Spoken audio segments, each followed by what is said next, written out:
The Ravens Flock presents The Black Files, an uncensored interview and review podcast for all geek fandom. Welcome everybody, friends and pals, guys and gals, boys and girls around the world. Pop a squat, pop open a cold one with all of your friends. It is Wednesday night. It's only a couple of hairs past 10 p.m.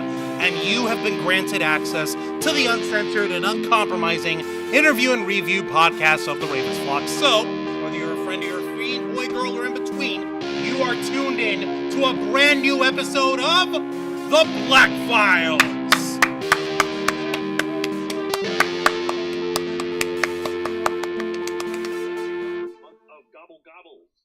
And we're only 7 days away from said gobble gobbles, biatch. That's right, we're about to ham up this turkey time. Haha. Food puns. Anyway, thank God we managed to get the freaking computer issue fixed, and I feel like a dummy for having spent more money on new tech, but at the same time also having spent like 45 minutes while we were off air last week to like this last weekend trying to figure out what the problem was.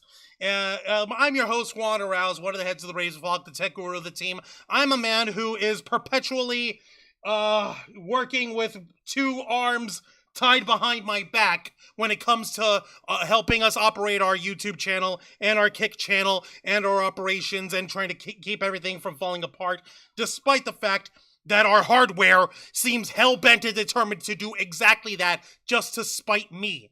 And I don't understand it. I want to try to understand it. It's old just like us. Yeah, it is because it's old, yeah, but also because it hates me. It doesn't like the fact that I was trying to upgrade it with new technology that it was literally too old to accept. Like, No, you don't get it. Its circuits are old and fried, just like how our joints are just cracking and saying, "Why are you getting older?" and we can only look back at our circuits, at our joints, at all of our madness, and simply look back at it and simply say, "Yo, bro, I got no fucking idea." And thankfully, I am not alone. First off, let me go ahead and introduce to you fine folks the lovely ladies of the Ravens Flock joining us over here by our Zoom call. Give it up for Zayana Rose and Dragon Fang Cosplay. Oh, CP. Oh yeah, I know. Translation: she is very tired because she has a morning job. I have to wake up at 5 a.m. now. Yay! No, it's a pain in the butt. It's such a pain in the correction: she has to leave by 5 a.m. Oh my God, that makes it even worse. And Listen, I've been there before. I had to leave at 4:30 one time. No, sorry, I had to wake up 4:30, leave by 5, and start work at 6:30. Yeah, I remember that. I don't miss it at all. Now I just roll out of bed 5 minutes before I have to clock in. Dragon Fang, we need to find a way to get you your own license or something, because Jesus Christ, this is a nightmare. I'm so sorry. No. We need to develop teleportation devices. I need teleportation. Don't we all? Because Del Mabry's scary in the morning. Yay. Yee. And folks, Oh, wonderful. That means I'm going to have to want a hoverboard. They want Dude, hoverboard would be so freaking cool. Jetpack. Yeah, screw teleporting. I want a hoverboard. I want to recreate the chase scene for Back to the Future. Guys, no, I know what I want. What do you want? All I want for Christmas is to have a pair of wings so I can actually fly in the sky. We're soaring. Right? That'd be so pretty. Or barring that, one of those flight suits that are powered by, like, you know, having a pair of jets on your arm. Wings are better. Wings are better. But jetpacks. Jetpack arms. Don't you want to bring your own wings? This is the way. Don't you want to bring your wings? And look really cool? Yeah, but then you got to worry about genetic splicing, and then you got to worry about people being all ethical douchebags about it, and then it's It's like a lot of. Where there's a will, there's a way. Team Wings. Wings. And let's not forget the man who wants a hoverboard, the founder of the Ravens Flock, the executive producer and content manager of our channel, the host of Wrestle Rewind live every Thursday night at 10 p.m. Eastern, and the Ravens Flock live every Saturday night at 7:30 p.m. Eastern.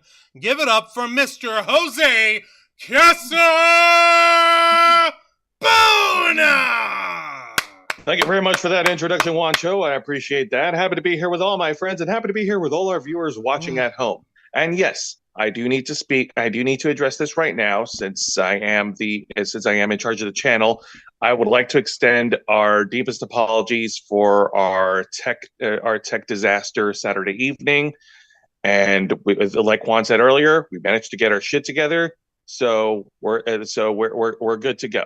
Yeah. Knock on wood. Knock on one Oh right no! now. I knocked on wood, and you remember what happened? Should I show the people? Should I show Yeah. them? Oh God, are you gonna show people? No. Oh. Juan, no. You sure? It's funny. 100%. Are you let's sure? not do that. Please, it's fucking funny. I promise. It's so funny. No, It's so- let's not. It's Please, because it Juan. was an accident. It's so funny. For crying out loud. I really don't think that's a good idea. Let's not. No, I'm sorry to say, Jose, but you may be executive producer, but it's still my show, so I'm going to show people. Sorry. Oh my God. Okay. Oh, I was literally boy. so frustrated, folks, that I was so frustrated with the computer, not freaking listening to me and doing what I needed it to do, that I was like leaning against the back wall here, and I was with both of my hands up against the wall. I was like pressing and I was pushing myself because I was trying not to actually bang the wall in frustration and anger, because I was worried you about were headbanging your head. yeah, exactly. in I turn. didn't want to do that. Yeah. And Juan, I really don't think it's something we should show, dude. it's funny because if you let me just finish showing it, it'll be quick. I promise. All right. All right. And so, literally, it was. I've got both of my hands up against the wall, and I'm like, God freaking damn it! What the fuck? I'm pushing against it, and because I'm like, no, this is bullcrap, and this sucks. That's where my left hand went in. I had it over here. I was like, God freaking damn it, and my hand went all the way in. It was a disaster. Everyone saw it, and we were all freaking out because I was like, oh my fucking God. I'm sorry, I'm not trying to be angry. I'm just really frustrated. I'm not taking my anger out on you guys. I promise this is what because I don't want anyone thinking that I'm being a fucking maniac and fucking just I'm gonna kill people or no. I was literally just frustrated with the fucking computer, and I was so frustrated that I was trying not to be violent and try to break something, and I end up fucking putting my hand through the wall like an idiot. In your defense, that wall is extremely thin. Yeah, it really is. It's and also very old. Yeah. And we all know how they were all built way back then. Yeah, no, it was it's pain in the butt, but the good news is I managed to order a drywall repair kit from Amazon, and we'll be able to literally patch that up in not even a couple hours. Not tonight, obviously, but between whatever. Jose, I know that was against your judgment on here, but at the same time, But yes. huh? Yeah. But whatever, it's done, dude. Let's continue. I just didn't we didn't need to show it. You're right. We didn't need to show it, but at the same time, I here at the Black Files, we bear it all. We don't hold back. Where even if it's something that's oh well, what if they're trying to hide something? We ain't hiding shit at the Ravens Flock because we're about transparency. We're about bringing the truth to the people, and we're not gonna we're not gonna try and hide or anything about ourselves in that regard. I was legitimately frustrated. It was so much so that I was wanted to freaking lose my head and start smashing shit, and in the process of me trying not to, I end up putting my hand through the wall anyway, like an idiot. So like I said, good news is we'll be able to fix it, and it's not even Zayana and Dragonfang said, the wall is stupid old. It's this place was built in the 70s maybe. like 60s, late 60s, early 70s. So I'm surprised it lasted that long. Like, like, let's get away from the wall over here, because that's what happens when you put Hispanic people near the wall. We always go through the wall. The wall doesn't stop Hispanic people at all. Because they do me a favor and help us get through the rest of the spiel here before I take us into a tangent. Yes, please. And much like all our other shows, folks, we are simulcasting on YouTube and Kick. Hit the subscribe or the follow button on the bottom right corner of your screen. Click the bell icon to enable notifications. Leave your questions and comments below. We'll answer as many as we can. And if you wish to go above and beyond to support the Ravens flock, then you can become an inner flocker. For $4.99 a month, you'll have access to all the perks that comes with our membership. Juan, tell them. Well, for all the inner flockers we've got in our chat, and I know we have plenty, go ahead and show off those lovely membership badges and custom emojis, letting everyone know that you are here to help rescue the Ravens flock from the clutches of late-stage capitalism to become full-time streamers. Since 2013, we've been working hard and staying strong, making your voice our mission. The only thing standing in our way is that we have to work 9-to-5 jobs just to keep the lights on. The only things that can really help save us from that and give us a lifetime of restored and renewed sense of sanity is what you guys have been able to give us. Just continue providing your support, just like you've been doing all this time. Just spread the word of the Ravens flock, share this channel, get your friends to subscribe, bring everyone over and tell them to come and support the Ravens flock. The more inner flock, the more subscribers we get, the more inner flockers we get, which, by the way, I don't know if you noticed, Jose, but I'd like to go ahead and give us a little congratulations, because over the last week, we surpassed 1,600 subscribers. So that's a nice little landmark there. No clapping? Yay! No. Okay, whatever. Juan, we're all remote. We're not here with you. I know. That's the weird part. But so Can you hear my claps? You were clapping in your hearts, and that's what matters. I think that's called. Can you hear my claps? I think that's called. Arrhythmia, though. If you're clapping with your heart, but we appreciate it anyway. Juan, please don't talk to me. Don't talk to me about that. I wasn't talking to you about that. I was talking at you about that. Wait, that's the same thing. With your help, we can and will succeed. Gosh. You also get access to members first and members only content, a special discount to our merch store, link in the description below, and you also get access to us, the Ravens flock. Your favorite motley crew of nerds here to make your voice our mission by providing us your thoughts, your feedback, and your ideas to better shape the future of this channel to suit your tastes and needs. So let's go ahead and say hi to the chat over here. For instance, we've got Sarah Serenity Magical Cosplay, who, by the way, she went ahead and dropped in a nice little $2 super chat. Yay! Yay! And she's asking, can we all hang out soon, please? Subby eye emoji, hands together emoji, heart emoji. And the answer to that is the next time we're in Orlando. I cannot guarantee when. I cannot tell you when, but it will be next time. Literally, we have no car. We got to figure out how to give accept. Yeah. Come on, Wancho. Why do you got to do that to me? No, Jose, they know. I already did, K-Storm. Jose, they know we have no car. They just got to wait. All right.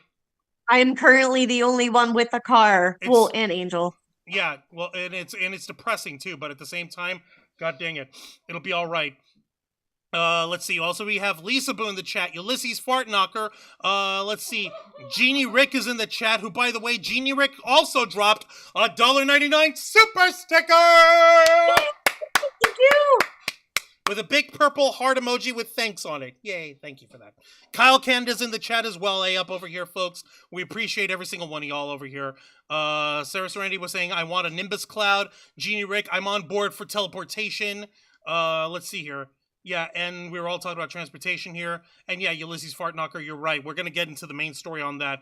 I'm sorry seeing Juan excited, so adorable. He's like a snow buddy excited for carrots. Yeah, except I'm more of a little husky puppy who is excited for attention and shit. Who screams? Yes. Mm-hmm. Who screams? Who howls? And Sarah Serenity also has an update with her housing situation that I'm very happy about real quick. Just to update everyone on what's happening with me and my family. We're not at the extended stay anymore. We're living at my dad's friend's house until we can save up enough for a house next month. So fingers crossed we get a place the first week of December. Hell yeah. Hell yeah. Good luck, because trying to find a place to live is a bitch. Trust us. Sis and I already went through that.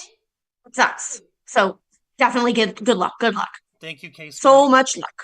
Yeah, no, for real, Sarah Serenity, you're gonna need it. Also, K-Storm is in here real quick. Hi, honey, we're live. Hi, I'm aware.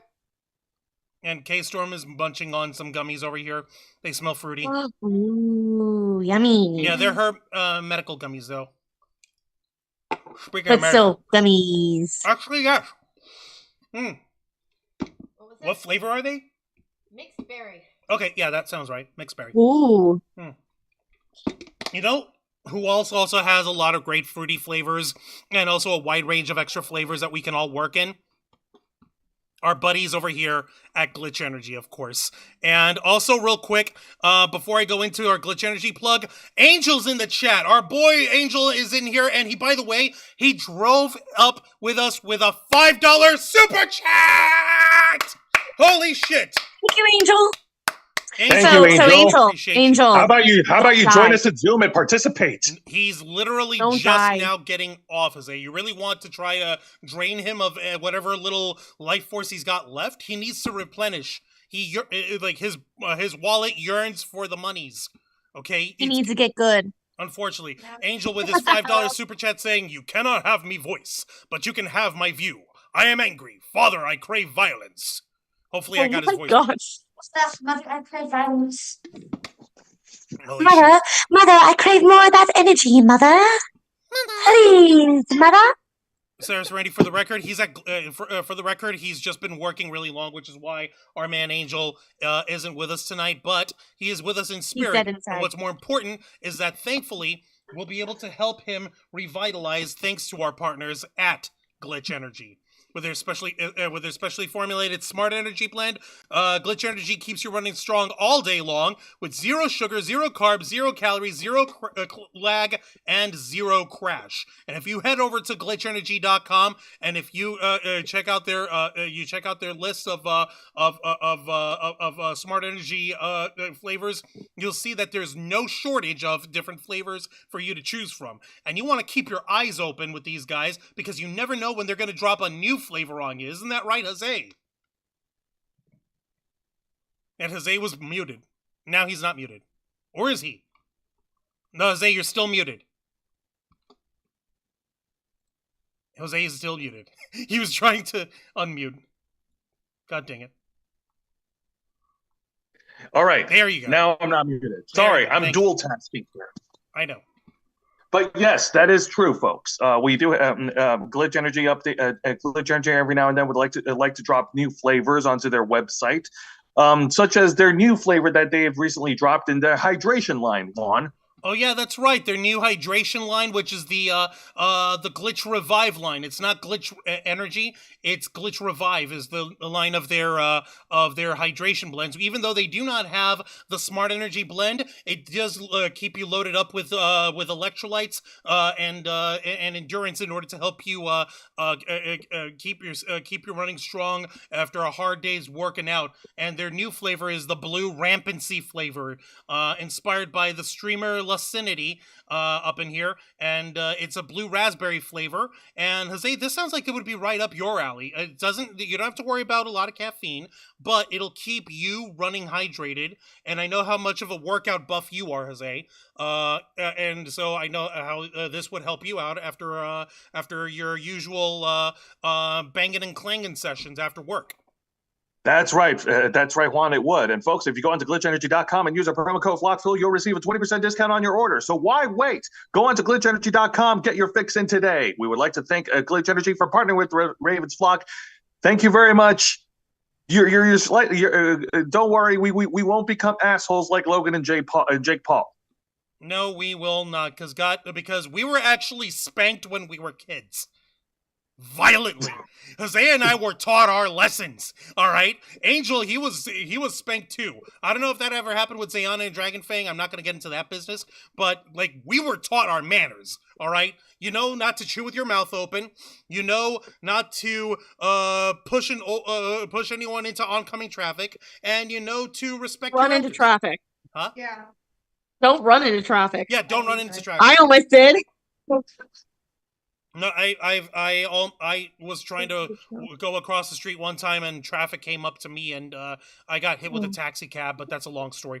But point is, another lesson is to be respectful of our elders, right? You like treat them with dignity and treat them with respect. That way you don't have to worry about like coming off like a douchebag. But unfortunately, that's not a lesson that Jake Paul learned. And as we were trying to do this past Saturday night on the Ravens Flock, we were literally trying to do what the story in the show tonight that we were doing then. We were all in person. We were all able to talk, but the cameras cut out. The cameras didn't want to cooperate. I didn't know what the fuck the problem was. We basically killed the show until I could get the camera fixed. And by the time I did, it was pretty much time for us to wrap up for the night anyway. So that's my beat. Vicente Guerrero was in the is in the chat here as well. Who is this person? What the fuck is this shit? Parasolo? Hi there, Parasolo. Don't be an asshole. All right, what the fuck is this shit? It's simple. This is the Ravens Flock, and we're better than you, and we know it. Isn't that right, Jose? Yes. See, Jose knows. He started it. I still got my gift cards. I gotta use them. Yes, Sarah Serenity, use your gift cards. You won them. Use them. Come on, girl. Vicente Guerrero is in the Surgeon Nerdies. Yes, exactly. Listen to Zayana and Dragonfang, Monosurge and Nerdies. You're gonna love those, and be sure to use our promo code FlockFuel for it also.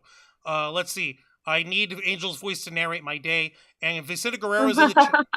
Yeah, Vicente Guerrero is in the chat over here as well. Hey, up here, Vicente Guerrero. Welcome to the Black Files. Jake Paul versus Mike Tyson was a good build-up hype. The actual fight was low rate, but a good undercard. Yeah, that's exactly what we all feel happened over here. And putting it simply, not last Saturday, but the Friday before that, so that was on Friday the 15th in Dallas, Texas. There was a big hullabaloo of a boxing spectacular, which had three other undercard boxing matches. I think it was 4. Oh, was it 4? Okay, give me a second. I think it was 4. I could be wrong. Give me a second. I'm actually pulling up the thingy. There is a thingy. Fucking doofus. Let me take a look over here. Matches. 1, 2, 3. Yeah, no, 4. Yeah, there was 4 matches on the actual main card. Whereas there were 3 other matches beforehand, which were preliminary card on YouTube only. So it's crazy because this entire thing was built on the back of this spectacular clash of the Titans between 27, or is he 28? I forget how old he is. That's because he's a freaking poser. Okay, 27-year-old Jake Paul, and of course the baddest man of the planet, the once and future king, Iron Mike Tyson. So yeah, we're basically going to be trying to do a do-over of our show from Saturday night, but we're doing it tonight, kind of, by actually getting to discuss what we're doing, what we wanted to do with the actual fight over here. Ulysses. Now, as Angel covered briefly on Saturday before our tech went crazy. To the show's credit, they're the fights before the main event were actually pretty solid. 2 of the fights that Angel did pointed out that were pretty good. One of them was a fight. I forgot who the guy's name was, but the Mario fight was Barrios really good. and Abel Ramos. Yes, I believe that was the fight that ended in a draw. No, it wasn't a draw. No, it wasn't a draw.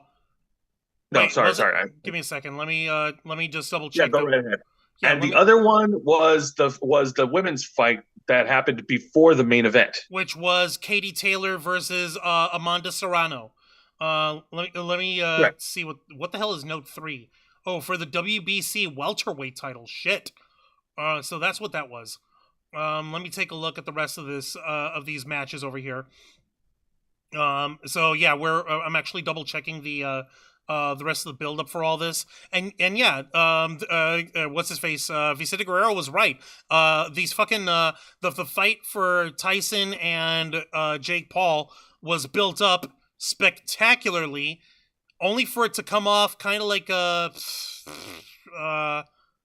shall we say, not a wet fart, but Okay, what's a step above a wet fart, Jose? Can you help? I'm gonna be very generous. I'm gonna be very nice and say that this fight was pretty much a glorified sparring session. Oof. Oh my lord. Yeah, Barrios won, but Vamos made him work for it, says Angel. Yep, that was the one. Let me see. And Ulysses Fart Knocker, you look at it this way, Juan. Your tech issues were only slightly worse than Netflix. Almost no one saw the fight prior to Tyson Paul live. And Jeannie Rick is over here saying, OMG, her eye smashed so much blood. Yeah, no, that was one of the bigger, crazier shit. And Ulysses was also saying it was technically, it wasn't in Dallas, but it was in Arlington, over at the wannabe Technodrome, known as the AT&T Stadium, the Technodrome. Thank you for that. Yeah, that's right. The AT&T Stadium. Ha ha ha. No, the fucking Technodrome. You remember what that is, right? Please tell me you remember. I think so. Yes. Then tell me. The Technodrome. I'm sorry. I'm sorry. I got confused. I confused it with Technovore from the Marvel comics. Let me put it this way, Jose. Do you see it? Yes. Yeah. Oh yeah. Thank you. Yeah. Yeah. It's sorry. Sorry. I know. I watched it in friggin' Teenage Mutant Ninja Turtles, but I can never remember the name of it. The gigantic eyeball-shaped ball tank of doom of the Foot Clan and the Shredder. How can you forget this thing? How can you forget this monstrosity? How can anyone forget this thing? It has an eyeball on top of a ball. It's ballin'. It's ballin' like crazy. All right, man? They be ballin'. They got $100 bills, and the bills, how it reels that you're ballin'. How the hell can you forget the balls? But yeah, all right, getting back to the point, but yeah, as spectacular as those fights were, let's be honest, the fans, the viewers, they all came for the main event. They all want to see Tyson versus Paul. They wanted to see it so badly that Netflix was having a hard time keeping up with everyone tuning in. How many different people tuned in? Was it 65 million? Was it? What was the final number? I believe that was the number, 65 million. Oh my god, what a fucking wreck. Yeah, I'm even seeing it over here. Netflix has been criticized for widespread technical difficulties that plagued the event's live stream. Many viewers tuning in were unable to watch the fight due to buffering. Many microphones and earpieces also experienced difficulties, with interviewee Evander Holyfield struggling to hear the host of the show because of issues with his earpiece. According to Down Detector, around 90,000 viewers reported outages in the hour leading up to the fight. Holy fucking-noli. How wrecked is that? How bullshit is that? That is pretty bullshit. As a matter of fact... That is very much bullshit. I've lost count of how many times we've had to go leave and go back into Netflix over and over again. Ninja Turtle yeah, no, exactly. It was insane. It was so ridiculous. I felt like we were back in the 90s or early 2000s with the dial-up. It would be a fucking Net Zero dial-up. Hey, Net Zero was fine, okay? It was free, and then when it joined with the You're other right. one, I take it back. You're right. I take it back. Juno. Yeah, that's when it joined up with Juno, right? Let me take a look over here. Sending you healing energy, Genie Rick. I do hope Genie Rick does feel better. I've been sick. Nuts. Angel in the chat, he's like, it was the fight of all time. Fuck. Oh my god. I know, I don't remember Zayan and Dragonfang if y'all were watching the fight live, or if you were trying to watch it. No. Oh god, nope. You are better off because the frustration with the frustration with that damn streaming was unreal. And we were like, guys, this is supposed to be Netflix. They're like, what the fuck are we paying all this money for over here? I know, right? Come on, Netflix. Yeah, like here's even the official ESPN article for the actual like the actual streaming result of the fight. Yeah, they're over here saying in it, Netflix says 60 million households worldwide watched Paul Tyson. And yeah, Friday night's Mike Tyson Jake Paul showdown apparently packed a major punch across the world. Streaming giant Netflix said Saturday that 60 million households tuned in live to watch YouTuber turned prizefighter Paul, 27, cruise to a unanimous decision over Tyson, the 58-year-old former heavyweight champion, at AT&T Stadium in Arlington, Texas. The fight peaked at 65 million concurrent streams. In addition, Netflix said 50 million households globally watched the co-main event, which saw Katie Taylor retain her undisputed women's lightweight championship with a controversial unanimous decision over Amanda Serrano. That number, according to Netflix, likely would make the fight the most watched professional women's sporting event in U.S. history. Holy shit. That's pretty wild. And, here's the fucking thing. Folks would actually try to argue that highlighting all these undercard fights and doing putting those up as the lead up to the main event, wherever Jake Paul's throwing around like a chicken with his head chopped off. That's probably why they call him the gallo, the rooster, for some fucking reason. Not because he's a cock, but because he's crowing a lot. Yeah. Because with all of his crowing and all of his howling and happling of all over everyone's face about how badly he's gonna fight people, he would actually the organizers and the people that he goes into the fight with, they do try to supplement the show, the actual boxing match, with other undercard fights and all this other bullshit. And oh no, but you see, they're highlighting all these people, and they're trying to get people to watch and pay attention. But this is supposed to be the fucking fight, though. What the fuck? Let me see here. Yeah, Ulysses Fartknocker. Netflix will be broadcasting WWE next year. This isn't a good look. Yeah, no kidding. Because if this is what we have to look forward to, in terms of Netflix's ability to stream live, then we got a fucking problem. Let's see. Jeannie Rick is over here trying to say she was a cheater, headbutted her challenger, and backing her up against the ropes, robbed for sure. God damn, we've got boxing analyses and opinions and stuff all up in this. I know, it's amazing. Yeah, Sarah Serendi, Jake wouldn't win in a real fight against opponents his age, so they're paying off older opponents to lose against Jake. I guarantee you, if Tyson wasn't paid off to lose, he would have won. That's another thing that everyone's got the conspiracy theory of Jake Paul and basically paying Mike Tyson to throw the fight. And I'm actually trying to pull up where we had that conspiracy theory over here. Yeah, I heard that too, that it was a rumor, but rumors can only carry so much weight. I mean, it really doesn't, I tried to find any other sources or anything, but there's really not much credibility to it. Here's one thing that I want to ask, because I know that Angel was going to bring this up Saturday night, but we were still having computer issues. Y'all were talking about it, and while you were talking, I know that Angel brought up a lot of medical stuff that Tyson had been dealing with. Angel, if you're listening, if you're still on or whatever, do me a favor.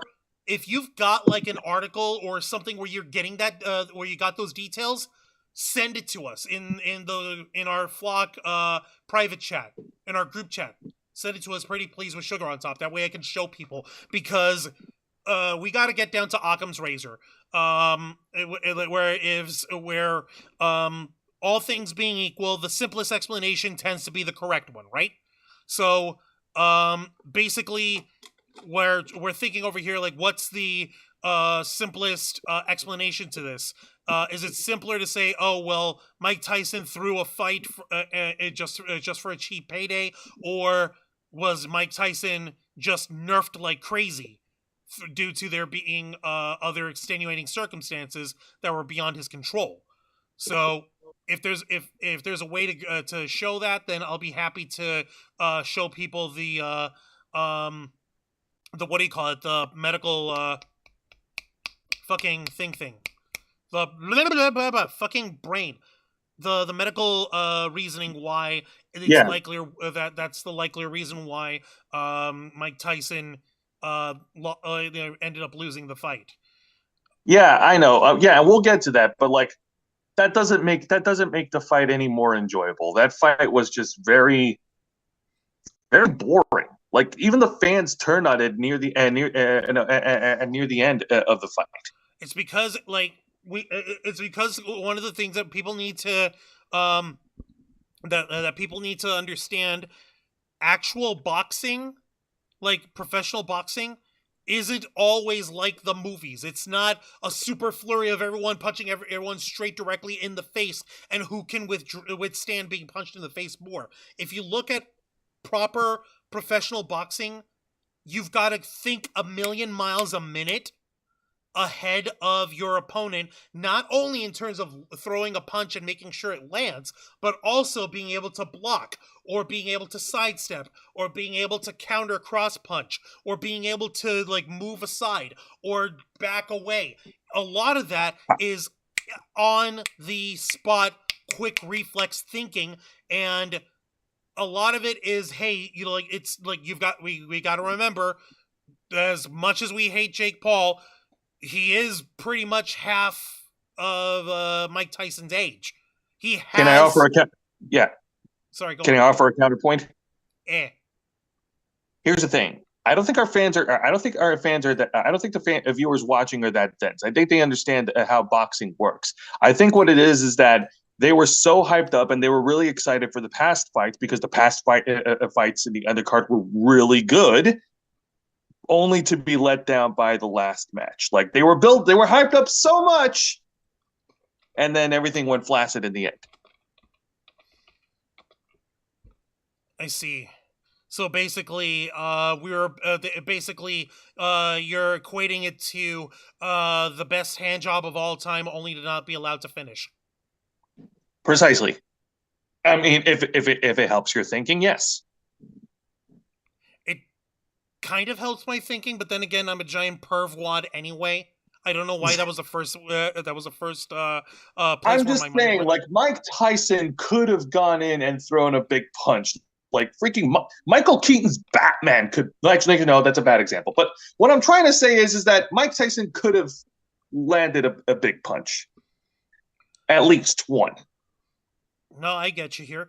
Oh, I found it. I found the thing. Okay, so yeah, and yes, thank you, Ulysses Fartknocker, for also bringing this up. Because this was a pain in the ass, right up until the fight itself came up. So here we've got the article from the New York Post that I'm going to show y'all. So that we can kind of get an idea of where Mike Tyson was right before the fight. This was published November 7th, so pretty much 1 week before the fight itself. Headline on it reads, Mike Tyson details throwing up blood during medical emergency that postponed the Jake Paul fight. All right, so yeah, no, he was, yeah, and thank you, Ulysses Fartknocker, for helping me figure out the part of it. Okay, and this article came to us by, where is it? Eric Richter. God dang it. Okay, Mike Tyson details a crimson mess in an airplane bathroom during his medical emergency on May 27th during a cross-country fight. Tyson, who was set to fight Jake Paul on July 20th, had his fight postponed to November 15th due to an ulcer flare-up, which he detailed in a Netflix documentary, Countdown, Paul vs. Tyson. Coming here from Miami on the plane, I went to the bathroom and I threw up blood. Next thing I know, I'm on the floor and I was defecating tar, Tyson said. So I came to the hospital. They said I had a big ulcer, 2.5 inches. It was bleeding. All my friends were calling me like I'm dying. Prior to the medical emergency, Tyson posted... Because you kind of sounded like you were! Prior to the medical emergency, Tyson posted sprinting videos in April, but seemed to struggle while doing so, which concerned many onlookers. A month later, he had medical concerns, Tyson explained. Give me just a second. I'm trying to... There we go. Oh, there we go. Okay, so a week and a half ago, I was training. I was doing great. And then all of a sudden, I started feeling tired, Tyson said in the documentary regarding how he was feeling prior to the fight. As I was explaining to my trainer, I don't know what's wrong with me. Tyson explained that the aftermath of the injury resulted in him losing 26 pounds, which a big concern for the legendary boxer, who will likely have a size disadvantage when he fights Paul in November. And let's see here. Paul stands at 6'1" with a 76-inch reach and will likely weigh upwards of 220 pounds on fight night. In his heyday, Tyson weighed 218 while standing 5'11" with a 71-inch reach. The 58-year-old said that while he lost weight thanks to the stomach ulcer, he returned to full training by the end of the summer. God, I want to fight and start training, Tyson said in his hospital room. I don't want to die in a hospital bedroom. I want to die in the ring. Tyson was last seen in a boxing ring during a 2020 exhibition bout against Roy Jones Jr., although his fight with Paul will be professionally sanctioned and will count against their records. He last fought Kevin McBride in 2005, where he quit on the stool and promptly retired from the sport. Basically, he got nerfed. As Angel put it that night, he got nerfed down like crazy. He got pretty much handicapped prior to the fight with like 3 months with like not even like 2 or 3 months leading up to the actual match, all for Mike Tyson to end up losing a shitload of weight. And what did he finish up in? Let me see here. At the end, he finished he came in at 228.4 pounds, and whereas Jake Paul was 227.2. So he managed to gain that extra weight back, but it's just a matter of like, holy shit, pooping all that. That was freaking scary. Yeah, no, it is fucking terrifying, which is why him basically getting nerfed out by God or by medicine is where a lot of the disadvantage that Mike Tyson was dealing with comes from. So basically from there, we got to understand that like him coming back from that and coming out of the hospital and still going in to train and go into the fight, that is insane, and that's a testament to his will to continue staying in for the fight. God himself had to stop this man, said Angel. Yeah, thank you, exactly. Let's see here. Jeannie Rick was saying, I think the stats said Jake has 11 knockouts and Tyson 33, so Tyson could have laid him on the mat. And Sarah Serendi was liking my impression of Mike Tyson. I appreciate that a lot. I'll make sure to eat. I really want to make sure that I'm going to eat your children. So you better prepare yourself, because I will eat your children. Nothing can stand in my way. Dude, Mike Tyson looked so tired even before the fight that he looked like he was about to lay down on the mat. Yeah, no. As a matter of fact, Jose, do you still have the VT article, or do you need me to send it to you? I think you're gonna have to send it to me. Okay, I'm gonna send it over here because this is fucking hilarious. And what do you call it? Hello. It's in the group chat. Yeah, and stop it. And yeah, I said stop it. Stop it. And yeah. There we go. All right, you open that. All right. And so, God! All right, you want me to read? You want me to read this? Well, I want you to see it, and if you think you can read it, by all means. I'll read it because we're like you said, we're trying to do this again, round 2, the Ravens Flock. It's a Ravens Flock episode, except we're all remote. Yeah, exactly. So just let me know when you have the Angel is so remote; he's not even in the show. He's in the chat. All right.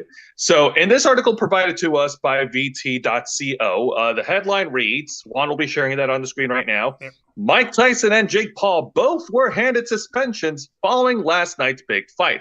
This article was published on November 16, 2024 by Stefan Armitage. Let me go ahead here. All right. So Mike Tyson and Jake Paul have both been suspended from boxing following last night's historic fight, but it's nothing to do with any rule breaking. Let me go scroll down. With approximately 72,000 piling into AT&T Stadium. Did I skip a bunch or no? No, just one little thing. On Friday night, 58-year-old Tyson and 27-year-old Paul went head-to-head. Thank you. Yeah, I got it. But yep, 58-year-old Tyson and 27-year-old Paul went head-to-head in the biggest American boxing match to take place outside of Las Vegas. With approximately 72,000 piling into the AT&T Stadium in Arlington, Texas, and an estimated 120 million streaming live on Netflix, it cannot be denied that people were eager to see the legendary Iron Mike Tyson back in the ring for his first professional bout in 19 years. Sadly, however, it's safe to say that the fight failed to live up to the hype. After 8 two-minute rounds, Paul was declared the winner by unanimous decision following a fight that was slow and, let's face it, rather boring. See, even the article calls it out that it was boring. Come on. I'm not the only one. Come on. I mean, Ziana Rose, Dragon Fang, I know y'all didn't see the fight, but I mean, come on. Like, the way we were talking about it, like, doesn't it sound boring? I mean, I'm sorry, but the fact that the winner literally spent most of the round running away is Running away like it's pathetic. It's pathetic. How can you call that a winner? Exactly. I don't even like wrestling, and that, like, just listening is like, what the hell? literally. I know, right? Nevertheless, much like the preamble, the fight remains a huge talking point on social media, and one small detail has emerged following the final bell. Both men are now suspended from boxing. No, there were no rules broken or anything like that. It's actually a sanction for both competitors' safety. Both Paul and Tyson are now mandated to take a breather from boxing activities, courtesy of a ruling from the Texas Department of Licensing and Regulation, the body overseeing the fight. Per the Mirror, a minimum of a 7-day suspension was slapped on them both to ensure adequate recovery time, a standard precaution, which is a standard precaution. But there's more. The board stipulates a 3-day rest for each round fought, stretching their time out of the ring to a total of 24 days due to the 8 rounds they battled through. Seriously? Apparently, seriously. Yeah, I know. It sounds ridiculous given the circumstances. Like, okay, an argument could be made that Mike Tyson would need it more than Jake Paul. Because, come on, Jake Paul looked like he didn't even try. He was sweating a lot. That shows effort, doesn't it? Well, I mean, Big deal. You sweat a lot and you put in he was running away like a coward. Yeah, big deal, Wancho. Anybody could sweat. You sweat more than Jake Paul because you put in more effort. Do I, though? Yes. Yeah. No disrespect. No, all the disrespect. Let's disrespect him all the time. Medical Well, disqualification. no, I meant no disrespect towards you. Oh, that's what you meant. Yeah, medical disqualifications or suspensions are par for the course in boxing. Yep. Medical disqualifications or suspensions are par for the course in boxing, safeguarding the athlete's well-being, which can always be contested through a hearing if the fighters feel fit enough to return sooner. However, after that night's performance, let's hope it'll be a while before we see Paul back in the ring. Oh, I hope it's longer. And maybe it's best if Tyson just bows out for good. In fact, in the post-fight interview in the ring, Tyson gave a candid answer when asked if he'd return to the ring for another fight, saying, quote, "I don't know, depends on the situation. I don't think so." Let's see. Elsewhere, many viewers have taken to social media platforms like Twitter, not X, to slam Netflix, with many vowing to cancel their subscriptions. With the fight streaming on a live platform at no extra charge, it was also bound to bring in lots of viewers. However, this ultimately resulted in many people watching a rotating red circle as they battled buffering issues. The article is not wrong. Many people were frustrated about it. We were frustrated about the buffering. You may not hear it right now, folks, but Angel is cursing and swearing and saying foul words that we cannot say on this program at his Netflix subscription. He's also shouting racial slurs, which we cannot say on this program. No, we can't say racial slurs. I'll just throw the slurs emoji for Angel's behalf. There you go. But yeah, no, like like your lady said, Jake Paul pretty much was running around like a chicken with his head chopped off, dodging away from the majority of the fight. The trouble is, he got it in by unanimous decision after 8 rounds because he ended up landing more punches than Tyson did. So yeah, it's a little tough to, to argue against that because sadly he did land more punches than Tyson. But right at the beginning of the fight, when Tyson was actually going at it, people could see, holy shit, he's got piss and vinegar in his bones, but he wasn't working the way he needed to. And that unfortunately is a result of him having just come out of being hospitalized. Which is why I wanted to show the conspiracy theory that that people were fucking trying to say over here. If it's all right if I show everyone. Yeah, by all means. At this point, I'll take Butterbean to knock out Jake Paul. All right, so I'm gonna show you fine folks here at home, and I'm gonna show Zayana and Dragon Fang and Angel and Azay. So give me a minute. Bleep, bleep, bleep, beep, beep, beep, beep, beep, beep. Stop it! I said stop it. Come on. There. Stop it. Okay, this is silly, but fucking whatever. Y'all seen the rules for this fight, bruh? This is clearly rigged. Look at this. So first of all, Mike Tyson's gonna get paid more money to lose than to win. Secondly, he gets penalized for knocking out Jake Paul in the first round. And he's only gonna get paid a little bit of money if he knocks him out in his second round. So to make the most money, he has to survive all 8 rounds while avoiding knocking Jake out. On top of that, it has to go to decision, but the problem is Jake Paul chose the judges. This is crazy rigged, bruh. If I'm Mike Tyson, I'm gonna just knock him out anyway. Please, just do it. Wait. So he was fucking penalized? Dude, that's bullshit. No. This is all based on a rumor, on a supposed like leaked script of the fight. That it was like, Okay. yeah, I'm gonna actually go and find the stuff over here. The rules for the Mike Tyson Jake Paul fights are designed to favor Jake Paul. These include the rules are extremely favorable to Jake Paul. That's just repeating the same sentence though. The contract will incentivize Mike Tyson to lose and give Jake Paul an opportunity to choose himself as a winner. The first stipulation in the contract will punish Tyson for knocking out Jake because he's paid on a sliding scale per round. If Tyson knocks Jake out in the first round, he would receive no money. If he knocks him out in the second round, he would only take a small portion. Let me see here. The rest of this fucking thing. Hang on. Penalized for knocking out Jake Paul. For Tyson to make the most money, he needs to survive all 8 rounds while avoiding knocking out Jake Paul. If the in the first round. And he's only going to get paid a little bit of money if he knocks him out in his second round. So to make the most money... Yeah, to survive 8 rounds, which means avoiding knocking Jake out. If the fight's point... He has to survive all 8 rounds while avoiding knocking Jake out. On top of that, it has to go to decision. Yeah, if the fight goes to a split decision, it favors Jake Paul because the judges have to be approved by Jake Paul. Like, this is like an insane Oh no, that sounds rigged. Okay, but here's the thing. That script or whatever that these guys are showing, there's no proof or any evidence showing that it was real. Folks are saying like, oh, this is a script that was leaked. Okay. By whom? Where? When? How? Someone help me out here. I would like to know.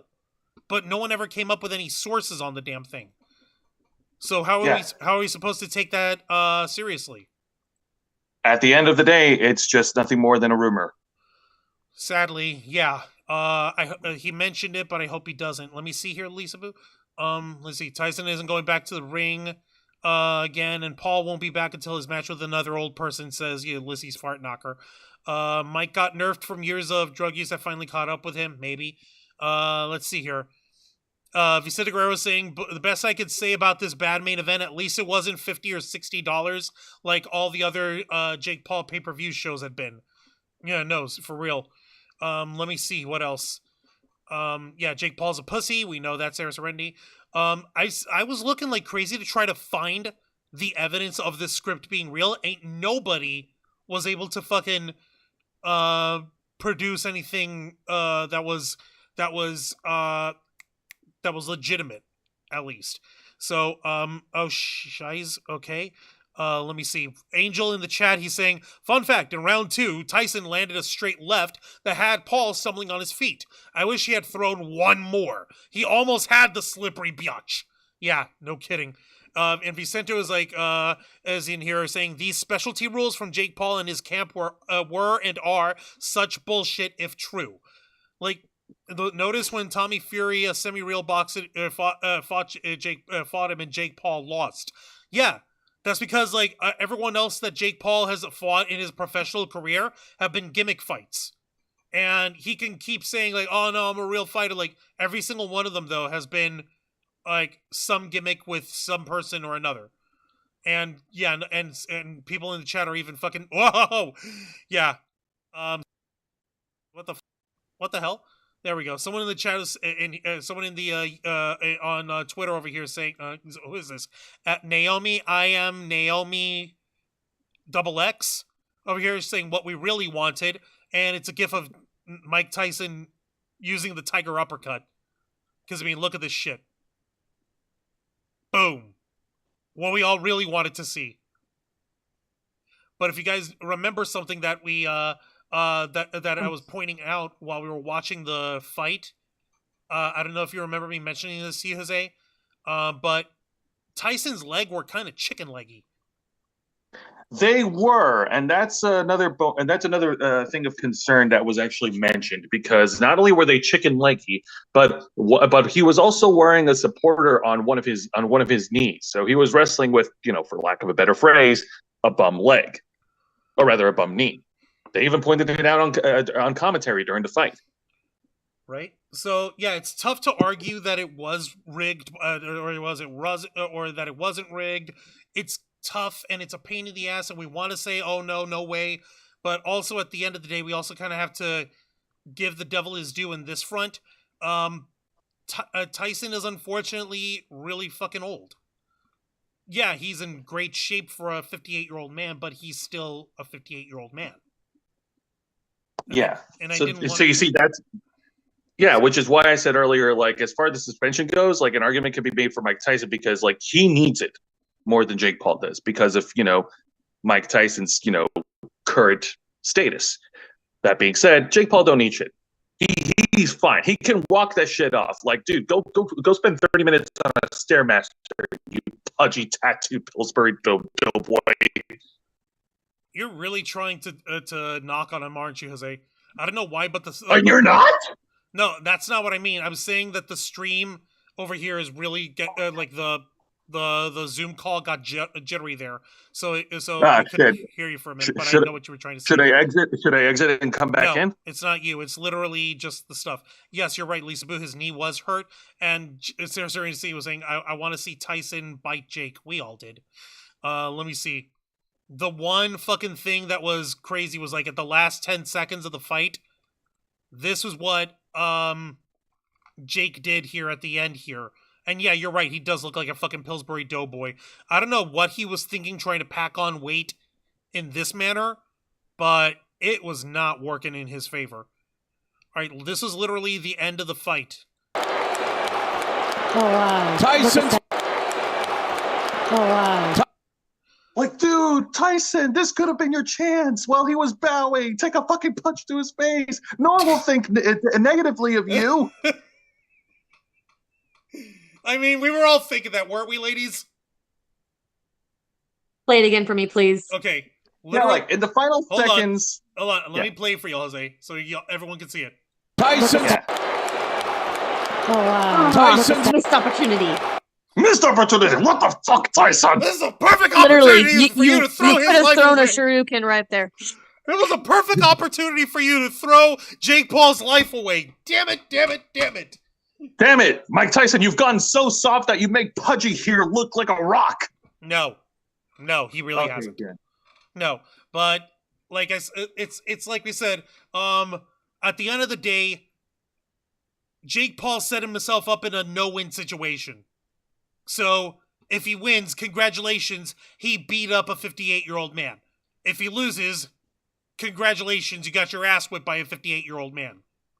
He didn't beat up a 50-year-old man. He barely won against a 50-year-old man. That makes it worse. And people are over here telling me like, well, what are you doing, Juan? What are you saying? That wasn't barely at all. That wasn't that was much more one-sided to Jake Paul's fucking what do you call it? To Jake Paul's fucking favor over here. All three judges did score everything for Jake, but if you look at it, Over here in this NBC News article, they've even got the scoreboard for it. With one judge scoring 80 to 72 for Paul, 79 to 73 for Paul, and 79-73 for Paul. So it's basically like, okay, congratulations, you beat Mike Tyson by the skin of your teeth, by outranking him in terms of points. And like either whether it's 6 points or an 8-point difference. Congratulations. That doesn't make it a legendary fight that Jake Paul won in a landslide. Sorry, buddies, that's not how it works. Yeah, no, Jake Paul, that's not spectacular. Okay, it's not Mason versus Rocky Balboa. Get it out of your head. So I get you there. Ladies, your thoughts, right? Like he could have fucking knocked his block off at that one shot. Should have. Yeah, it would have been a dirty move, but fuck him, right? I'm sorry to say this, but I have to head off now. I It's know, after Dragon 11. Fang. It's I okay. know, It's Dragon Fang, okay. it's 11. Dragon Fang, we love I'll you, still be sweetie. here. I don't know if you wanted to add any extra little note real quick before you run off, Dragon Fang. He's a fucking pussy. And he shouldn't have won. Yeah. That was like the wimpiest way to win. Oh no, look, I won! I'm running away! And throwing a few punches, and running away. Right? Jesus Christ. Oh my god. I appreciate it. All right, go to fuck to bed, Dragon Fang, and try not to let the new job kill you too easily, okay? Yeah. All right. I'll be fine. We love I'll you. be You have, smaller than dogs. you have yourself a good night, okay? Dragon Fang, much love. Good night, Dragon Fang. All right. But getting back to it, yeah, it would have been a dirty move. Mike Tyson bit off Evander Holyfield's ear. He could get away with one dirty move. One more dirty move. No, instead the whole time, Tyson was nervously biting his glove instead, which is like a nervous tick that he does sometimes, and he doesn't like get it. And people were even trying to use that as part of his conspiracy theory on it by saying like, oh, that's him reminding himself like, you want to win, you want to take that money, right? You're setting your family up for life. Remember, you're fighting that kind of thing. I'm like, come on, guys, let's call a spade a spade. Tyson is a legend, but even legends age. Yeah, I think that fight should never have happened. It was a waste. It was a waste of time and a waste of money. That's not him to do that. No sweeping the leg. God dang it. Kyle Canada saying that's the missed quick time event to win the match, to punch Jake Paul while he was bowing. Press X to keep dignity. Fucking Sarah Serenity saying again, Jake can't win a fair fight. Jake would have been flying like wee. What's her face? And Angel saying in the chat, this doesn't improve Jack with a side of shit. It only proves Mike can go the distance, if anything. And Batman, you didn't defeat the Iron Mike. You whimper in fear of it, and you hit like a girl. All right. Well, we did mention that we were going to try to cover a bunch of stuff like we were trying to do on Saturday. So, I guess after the fight, like what else did we have planned? Like, okay. Yeah, so there, unfortunately, lay bare what we needed to see in terms of will this one internet douchebag whose brother nearly crippled the entirety of the what do you call it? The Pokemon trading card trading market. And this guy nearly crippled Alyssa Violet's ability to love again. There are other people who did get their just desserts, who are assholes and got what they deserved. Real quick, I did want to point one other thing. Shout out to actress Saxon Charbonneau, who is a great actress. She's a lovely young lady, and apparently she was also at the after party of the fight with Jake Paul, because she's an ex of his, and she was like taking a photo with him afterwards, and apparently he still had some of his gear on because he didn't even bother taking it off yet. and and she was like wherever place where they were in Texas, to what do you call it, to have him train up before the fight. So props on her for being a good supportive ex. Props on her for that. I even had a minor argument with her on Instagram's like, okay, I know he's your, I know he was, he used to be your man, but come the fuck on, Tyson should have cleaned him out. And she just responded with a laughing emoji with me at that. Like, come on, really? Like she wouldn't believe that? Whatevs. Okay, so, like I was trying to say here, good news is there is one asshole that we can point to that did get his, that did get exactly what he fucking deserved. Yay! And I'm going to share this in our group chat so you can follow along. And I'm going to share the fine folks. Do you want to take this turn and read the article? Yeah, I'm going to have to. This article coming in from AP News. Headline reads, whoop, wrong headline. Okay, here we go. What happens next in the Onion's efforts to buy Alex Jones's InfoWars? We'll start with this other one over here. Satire publication The Onion buys Alex Jones InfoWars at auction with Sandy Hook families' backing. So even better. So the good news is he did like Alex Jones, crank conspiracy theorist and proclaimer of chemicals that turn the freaking frogs gay, had his entire media empire in InfoWars liquidated and sold to auction in order to help pay off what he owes the families of the victims of the Sandy Hook shooting here. So let me get into the actual article over here. This is from last week, November 14th by Dave Collins. The satirical news publication The Onion was named the winning bidder for Alex Jones's InfoWars at a bankruptcy auction Thursday, backed by families of Sandy Hook Elementary School shooting victims, whom Jones owes more than $1 billion in defamation judgments for calling the massacre a hoax. The purchase would turn over Jones's company, which for decades has peddled in conspiracy and misinformation, to a humor website that plans to relaunch InfoWars platform in January as a parody.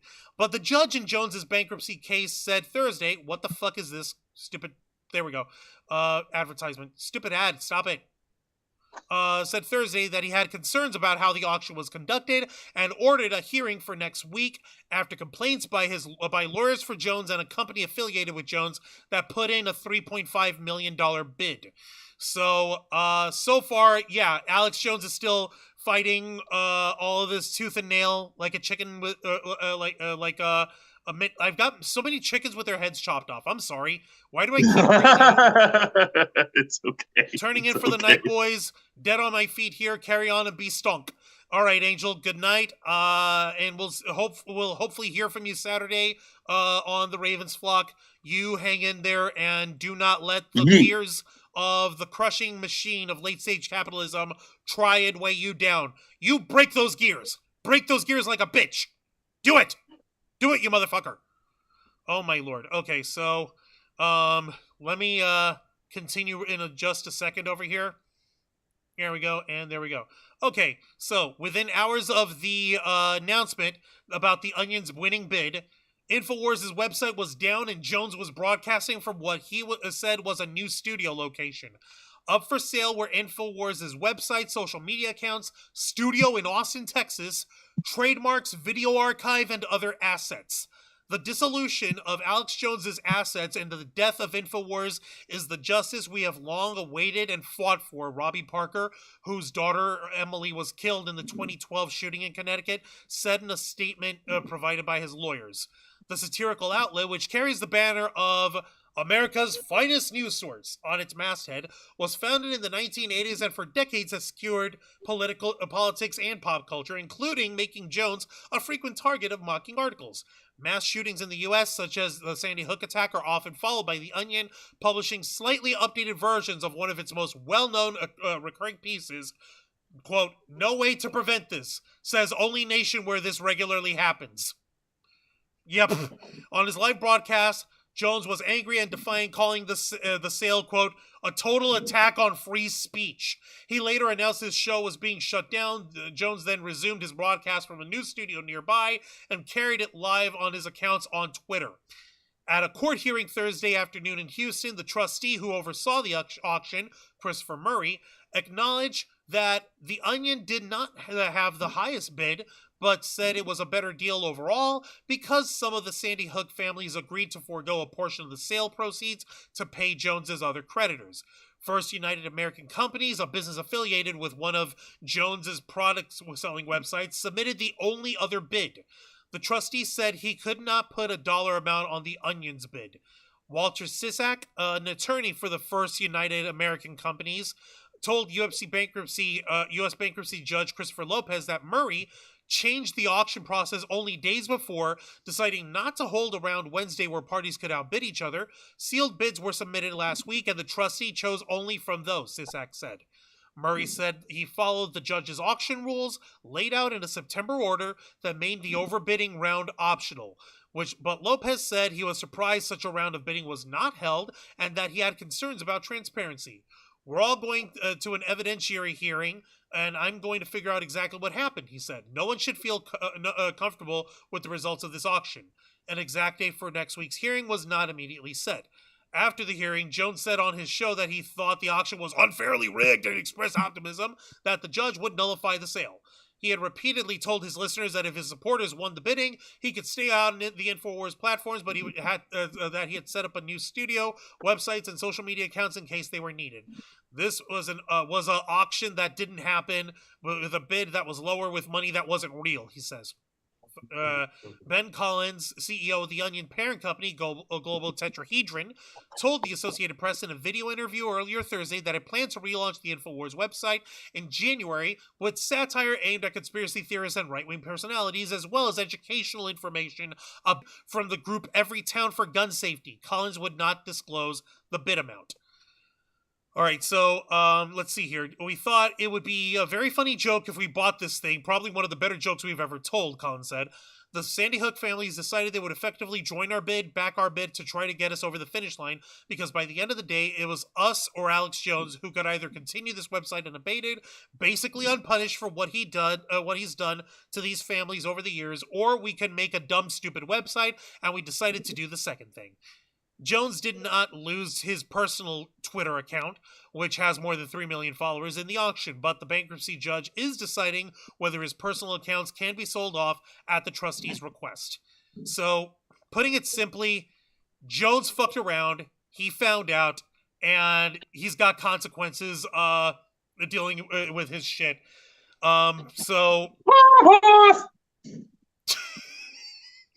Like, we knew it wouldn't have been that easy, but for that slight little glimmer of hope before the rest of the details about the auction came out, we all had like a nice little sense of, finally, there's one less asshole who's empowered now thanks to, like, fucking justice prevailing. But, of course, he's got to fucking fight it tooth and nail. Zayanna, your thoughts over here so far?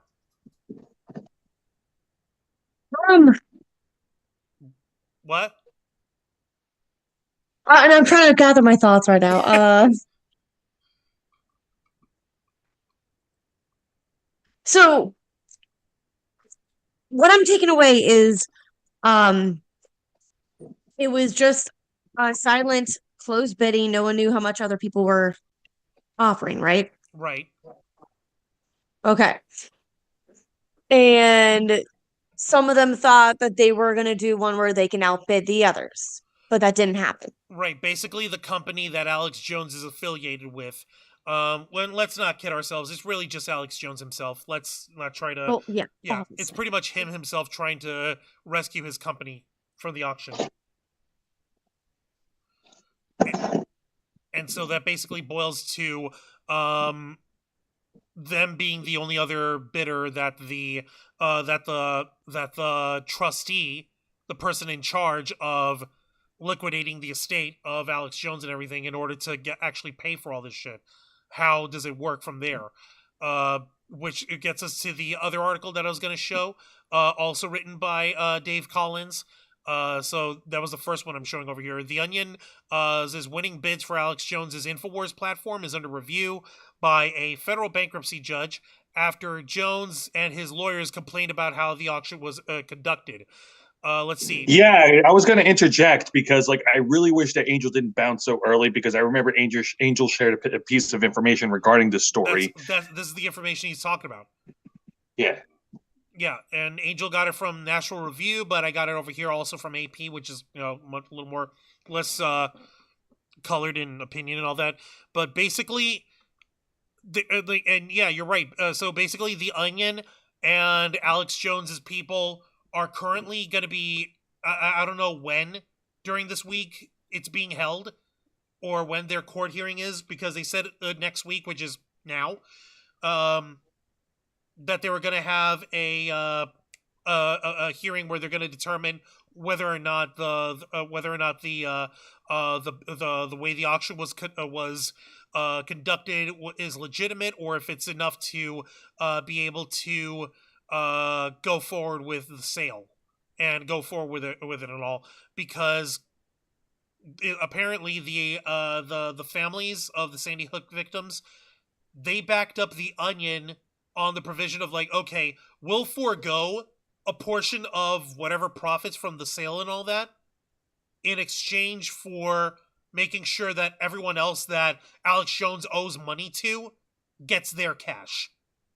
But we want to make sure that the Onion gets the actually gets the the property of Infowars. Let me see here. Yeah, the craziness on this is in the auction in the article. As part of the bankruptcy, Jones's personal assets and Infowars' parent company, the Jones-owned Free Speech Systems, were to be sold at auction, with the Sandy Hook families and Jones's other creditors getting the proceeds. So let's see here. The bankruptcy trustee overseeing the sale chose from sealed bids. He received 2. One was from the Onion, and one was from the Jones-affiliated First United American Companies, which offered $3.5 million, the trustee revealed in court on Thursday. The other, from the Onion, was lower but contained an incentive by some of the Sandy Hook families to forego a portion of the sale proceeds and give it to Jones's other Jones's creditors, the trustee Christopher Murray said. Murray said he determined the Onion's offer, although unusual, was better overall because it would provide more money to Jones's creditors than the other bid. But he also said he could not yet put a dollar figure on the Onion's bid when the family's offer was factored in. Judge Lopez indicated that he had expected prospective buyers would be given a chance to outbid each other after the bids were unsealed. His 20-page order on the sale procedures in September, however, made such a bidding round optional. So, and it gave broad authority to Murray to conduct the sale, including the power to reject any bid, no matter how high, that was, quote, contrary to the best interests of Jones and his company and their creditors. So, Murray had Infowars' website and studio shut down Thursday as he began the process of securing assets. A lawyer for the trustee said in court Thursday, but on Friday, Infowars and its websites were back up and running. On his show, Jones told listeners that Murray had told him it was wrong to shut down Infowars before the sale was finalized. Murray and his lawyer did not immediately return phone messages and emails seeking comment. The judge said he had concerns about the auction process and transparency. Both sides are expected to present evidence at next week's hearing. That being this week. We're still not sure. Jones had a lawyer for First United American Company. That is so fucking generic. Why don't we just call it Scams R Us? Jesus. Alleged Murray improperly selected the Onion's bid and unexpectedly changed the sale process Monday after the sealed bids were submitted by deciding not to hold a round of bidding on Wednesday. They also questioned the legality of the Onion's bid. Murray said denied doing anything improper and said he followed the judge's auction rules. What do you guys think, Jose? The judge in there says that the actual bidding rounds afterwards was optional. So just going in with the seal bid and dealing with it that way, do you think he was right in going that way, or do you think he should have actually let it go open up to a proper auction? Well, if it's a well, if it's supposed to, if the idea is supposed to be an auction, then it's hard to argue against it otherwise. It's Sarah Serenity. I was asking who call themselves the Onion. You've never heard of the Onion? I was about to say, like, Sarah Serenity. I know that, like you actually got to look up the Onion. It's hilarious as hell. So you got to see the ridiculousness that they're going to be providing over here. But yeah, it's really hard to argue against it, Wancho. Like, if the idea is that if it was intended to be an open auction, then yeah, then they would have to go through the appropriate. Then they'd have to follow suit. You know what I mean? But that's just it. It was like the thing is that the trustee Christopher Murray, he was following the judge's rules, saying that the bidding process after the sealed bids were submitted was put down as optional. So strictly speaking, he followed that rule and and decided to forego it. What do you think, Zayana? Do you think that this trustee should have opened it up after receiving the two bids, or do you think he was fine with keeping that optional part of the two parties actually bidding and keeping that out? What do you think? I don't know, because like the auction thing's always kind of are confusing because they always can have different rules and all that stuff. So, but it's kind of stupid that what was the guy's name? Is it again Alex Jones? Yeah. Yeah, it's kind of stupid that he, through one of his other company things, is bidding to buy something back when this is to pay for all this other shit. How does that make sense? That's just it. Like the company that he's using, what is like that's the crazy thing is that Alex Jones has his entire he was getting shat on left, right, and center by everyone because once he was handed the rulings by the judges in the two court cases that he lost. One was in Connecticut, one was in Texas, dealing with the lawsuits from the Sandy Hook families. He was starting to move assets and like funds and properties and all that stuff to a shitload of other micro companies and little LLCs. He was using shell companies, and he was trying to offload, like signing away the rights to all those, so that he could shrink how much actual money there would be in the total worth of the InfoWars property and the actual website and the company and all that, and like the parent company Free Speech Systems. It was really skeevy and it was really fucked up. A lot of it also dealing with the fact that apparently he was also signing up LLCs that were owned by his parents. His dad is like a dentist or something, and I don't even know, but like the point is that it's like really fucking gross as to how he was trying to shirk the fact that he's got to pay these people $1.5 billion because of him spreading conspiracy theories. Like, what's really gross is that one of the fathers of the Sandy Hook victims, he was harassed so badly that by fans of Alex Jones saying, "Oh, you're hiding these children. You're a conspiracy theorist. You're part of the deep state. You're just crisis actors. Show us the bodies." Show like that kind of stupid, disgusting thing. Was so much so that this father had actually he punched his own ticket. Putting it simply. And also, I found another article that's actually from yesterday, from NPR, that gives us more detail as to what exactly was the amount of money that the Onion was putting in. I call him Froggy Jones. Yeah, that's because he turned the freaking frogs gay. That's his thing.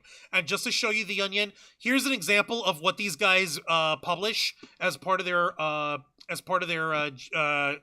satire here. In politics, Joe Biden given human food as a birthday treat in Washington. After bending the rules with a celebratory serving in honor of his special day, White House officials confirmed Wednesday that President Joe Biden had been given human food as a birthday treat. Let's see. I know he's not technically... What is it? Is that a burger from McDonald's? Fuck? Yeah, that was like, it's all Photoshopped to say. But yeah, that's like a burger from McDonald's, and it looks like it's not even a good quarter pounder. That one looks like a depressed quarter pounder. The story on it says, I know he's not technically supposed to eat this kind of stuff, but we figure once in a while on a special occasion, a ground beef patty on a sesame seed bun can't be too bad for him, said White House Executive Chef Eric Akins, slyly explaining how his team decided to bypass a pre-planned feeding schedule advised by the medical staff who oversees the president's strict diet. Whenever we give him a little taste of what's on the table, he goes wild for it. Sometimes human food upsets his stomach, so we might pay for it later, but every birthday boy needs a treat. We even put a little candle on top of the hamburger patty for him. Who knows how many birthday the little guys has left. According to sources, the chef completed the president's birthday plate by sneaking an antifungal pill beneath the pile of mashed potatoes. Oh no. Zayana, please tell me you get the jokes over here, for fuck's sake. Nope. The last line on there, according to sources, the chef completed the birthday plate by sneaking an antifungal pill beneath the pile of mashed potatoes for the president. Oh. You know, kind of like how you would hide medicine, in dog's food. Oh, yeah. You mean like peanut butter? Yeah, exactly. You mean like peanut butter? Right, Shiva? Peanut butter? She woke up. Yes! She woke. Oh my god! She opened her eyes like, peanut butter, yes, what? Where? Exactly. I'll take medicine. Like, they even have another one here, just if anyone wants to laugh at Donald Trump on this one. Trump locks bathroom door so Elon Musk can't follow him in. Admitting that ever since he joined the campaign trail, the billionaire tech mogul had refused to leave him alone. President-elect Trump reportedly locked the bathroom doors Tuesday so Elon Musk couldn't follow him in again. All right, Elon, out, an audibly frustrated Trump said moments earlier as he stood up from the toilet and grabbed Musk by the scruff to throw him out. The SpaceX founder, having barged in through the slightly ajar door, sat at his feet, stared into his eyes, and loudly whined, "Bad, Elon. You know the bed, the couch, and the toilet are off limits. Now go to your kennel and lie down, or do you want to get hit with the newspaper again?" At press time, source confirmed Trump had sent Musk to be neutered after he got out of his crate and impregnated dozens of female aides. Oh, God. All right. I think we're good. Jesus, man. You get the point over here. I get the... Yeah. Yeah, that was more for Sarah Serendi and for Zayana to also get a cheap little laugh about him, about The Onion, because, like, imagine the glory that The Onion could give us, that The Onion could give us once they get a hold of InfoWars. But for now, we gotta wait for that. And they did. And if you guys remember, I was mentioning in the AP news articles how what's his face, how The Onion didn't have the details of, rather they weren't sharing how much their actual bid was. And this NPR article actually has the amount. So I'll go ahead and show it to y'all over here. That NPR article reads, it was from yesterday. The fight for Alex Jones's InfoWars company heats up as Jones sues to hold on. And it was written by Tobias Smith yesterday. Let me show you exactly where it is.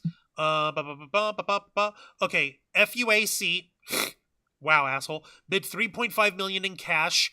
The Onion offered half that amount, $1.75 million in cash plus a sweetener.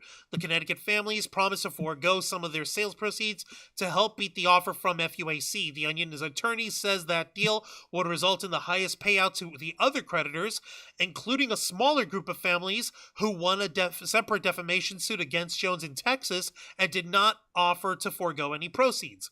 Jones argues that offer is based on fake dollars and that the rules of the auction were improperly changed at the last minute to benefit the Onion and the Connecticut families and to deny FUAC a fair chance at winning. FUAC made its own move earlier Monday to block the Onion's bid, saying in court papers that it was based on, quote, monopoly money and a, quote, plan to rig the process. I don't think it's rigged. I think that the trustee, I think he handled it the way his judgment felt that it was better to handle, because like it says in the articles, Alex Jones was offering more cash to keep his company, but the Onion was offering something a little more more important. They weren't offering as much cash, but they were offering a bigger spread to other folks who weren't going to get nearly as much money.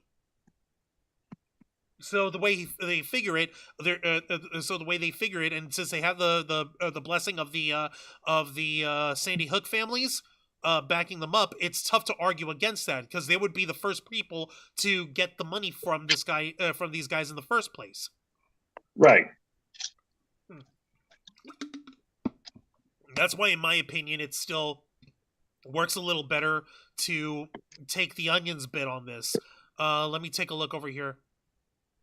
I'm trying to see if there's any other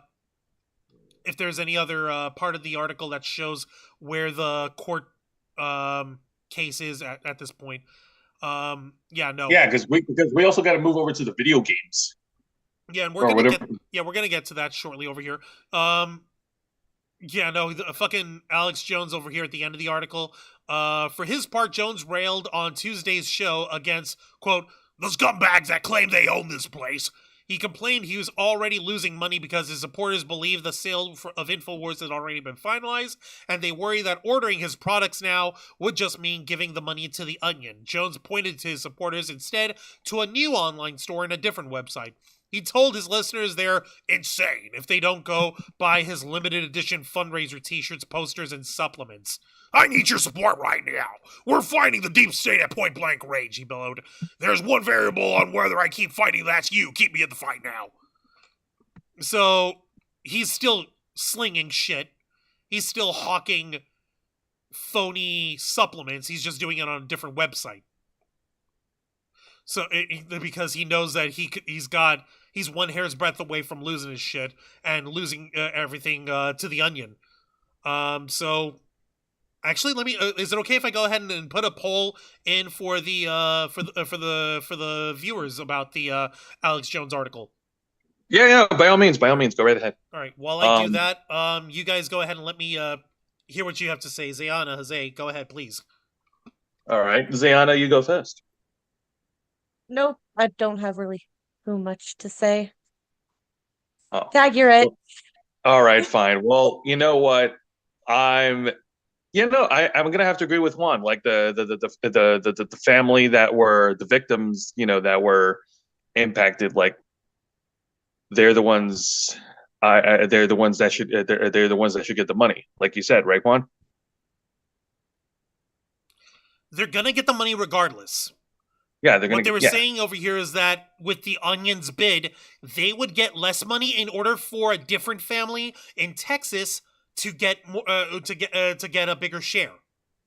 Oh, okay. All right. Yeah, no. I'm trying to. We're trying to follow along with you, Juan. So give us credit. You're a sleepy boy.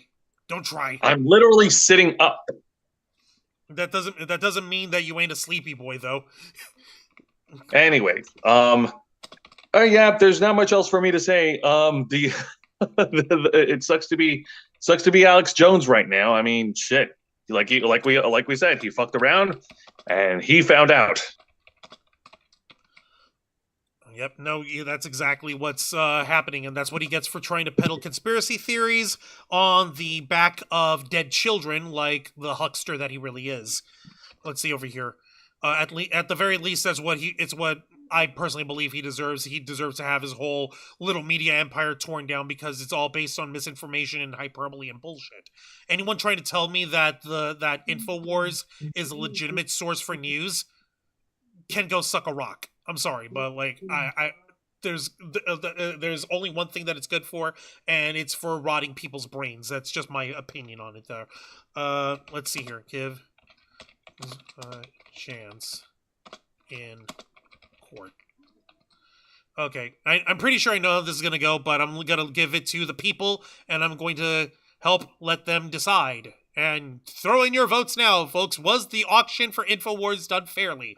You can say yes, let the Onion buy it, or no, give Jones a chance in court to buy back his company. We know it's bullshit. We know that he's using different shell companies and like LLCs for him to hide behind. But also, at the same time, they did offer more money.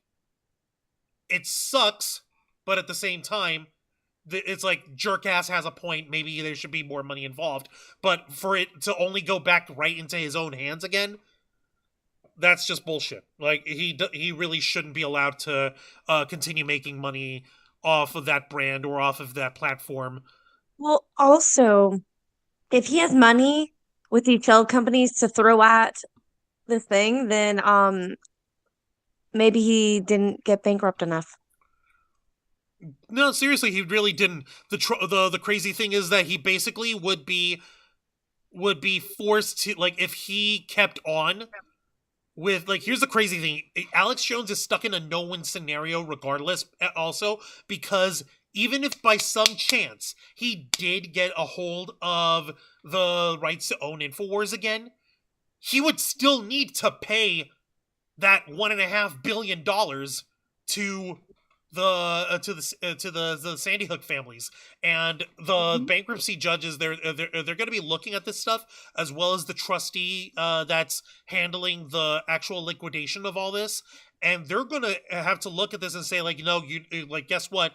You either are going to have to shut down once and for all because you're not like financially viable anymore, or you're basically going to be stuck working, doing your show for the rest of your life and not seeing a penny of profit, and sending every bit of money that comes into it off to the Sandy Hook families for the rest of your life. So he's fucked regardless. Right now, what he's trying to do is trying to throw a Hail Mary at being able to own his own ploy, at being able to own his own property there. So, like, it's scummy, but unfortunately, it's also still legal. Yeah, I do almost sound like Hulk Hogan when I'm doing that. Well, you see, brother, I can actually make Hulk Hogan sound the way he's supposed to. What you gonna do and all that shit. And he's totally a racist son of a bitch, too. Whereas Alex Jones is a little bit quicker, and you know that he's also trying to be really emphatic and really in a situation with all the stuff that he's trying to say. There's a slight difference between the voices. Anyone see the Alex Jones character in the show Inside Job? No. I have not seen that one. But I didn't even notice it. Like I saw both seasons. I saw the series, and I didn't notice the reference. I'll have to Google search. I'll have to YouTube search it. Yeah, I'm gonna have to look that one up over here. Oh yeah, no, okay, yeah, it was there was a whack job on there. Yeah. Yeah, but how was anybody supposed to know that? Come on. Yeah, it was like what do you call it? Like Patriot Talk or whatever the fuck. I don't know. Yeah. It even looks like his fucking studio. All right, you want to get those video game stories over here? And that's just it. I tried to scroll through the group page and I couldn't find any of the articles that Angel shared. Well, I will send you the articles here, Jose. Give me just a few moments. Send me the articles, and then I guess I'll take my pick of the litter. Okay. Because I'm not going to run through all 6 of them, for goodness sake. Yeah, or 10 or 12 or however many. What the hell? He didn't send 6? Jesus, he only sent 3. I know, I'm being exaggerative on purpose. I know. Sometimes Angel can get a little overzealous, but you know what? It's fine. That just shows he cares. He's insane. I know. It shows that he has a passion. Indeed. Let's see here. There's 1. There's 2. Yep. Okay. Bear with us, folks. And 3. Okay. So, by all means, Jose, I'll let you take over with the video game news to fill in for Angel. Oh, okay. You know what? I'm gonna have to go with this one here with the PS5 one. Oh my god, that one's laughable. Come on. All right, here we go. I'm so happy that I am fine with my PS5. I'll just wait for the PS6 to come out. Save my money that way. Exactly. All right, now Juan's going to share the articles on the screens very shortly, folks. In an article provided by GamesRadar.com, the headline reads, "The PS5 Pro just got its first ever price cut, and Black Friday hasn't even started yet." This article was published on November 15th, 2024 by Rosalie Newcomb. So let's go ahead and let's get to it. Who knew we'd actually see a PS5 Pro discount this Black Friday? Unlike the PS5 Pro, getting your hands on an original PS5 was like a game in itself. I had to join not one, but multiple Discord servers and sign up for restock notifications. Luckily, through the help of my sister-in-law graciously getting up at 3 a.m. every day to check up on the situation, I eventually got my hands on the launch model Sony console and coveted it like it was my own child. Okay, come on. All right, come on. It ain't that special. Diana Rose, tell me that you're not coveting it like if it's your own child. PS5 Pro? Right. Well, Like the PS5 itself, period. Well, I love my PS5. It's wonderful. I don't buy any kind of pros because, why buy a pro if the next gen is going to be coming like not that long after? Okay, fair enough. I guess we can respect that as long as you're not dressing up your PS5 like a little toddler. No.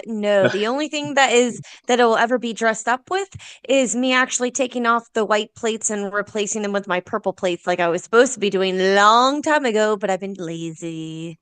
It's okay. It's all right. No, let me tell you. Okay. Those plates are actually very unnerving to try and take off.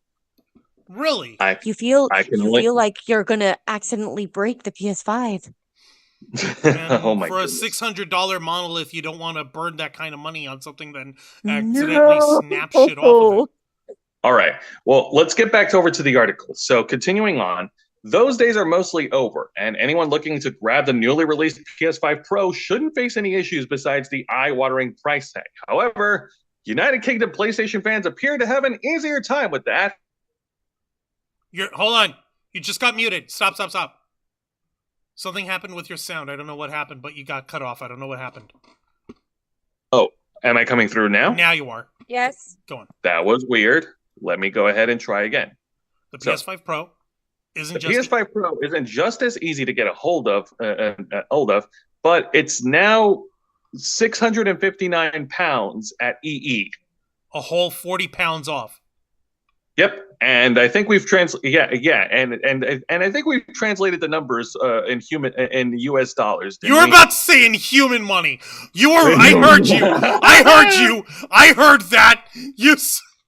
Oh God. Sorry about it. But anyways, but no, we got into a discussion of the numbers, like how much it translates to in dollars over here in the United States, and which 659 pounds translates to 833 US dollars. Gross. That's still too much. All right. A difference of just 40 pounds may not seem a lot in the grand scheme of things, but this brand new price cut comes at just a week after the console was released. Usually, huge brands like Sony like to wait before slashing the prices of their sparkly new tech. To put things into perspective, the PS5 Slim didn't see its first discount until 4 months after its release, when both the disc and digital editions saw a massive £70 price cut. Now, anyone in the United Kingdom wanting to make the upgrade can save 7% off without waiting months on end.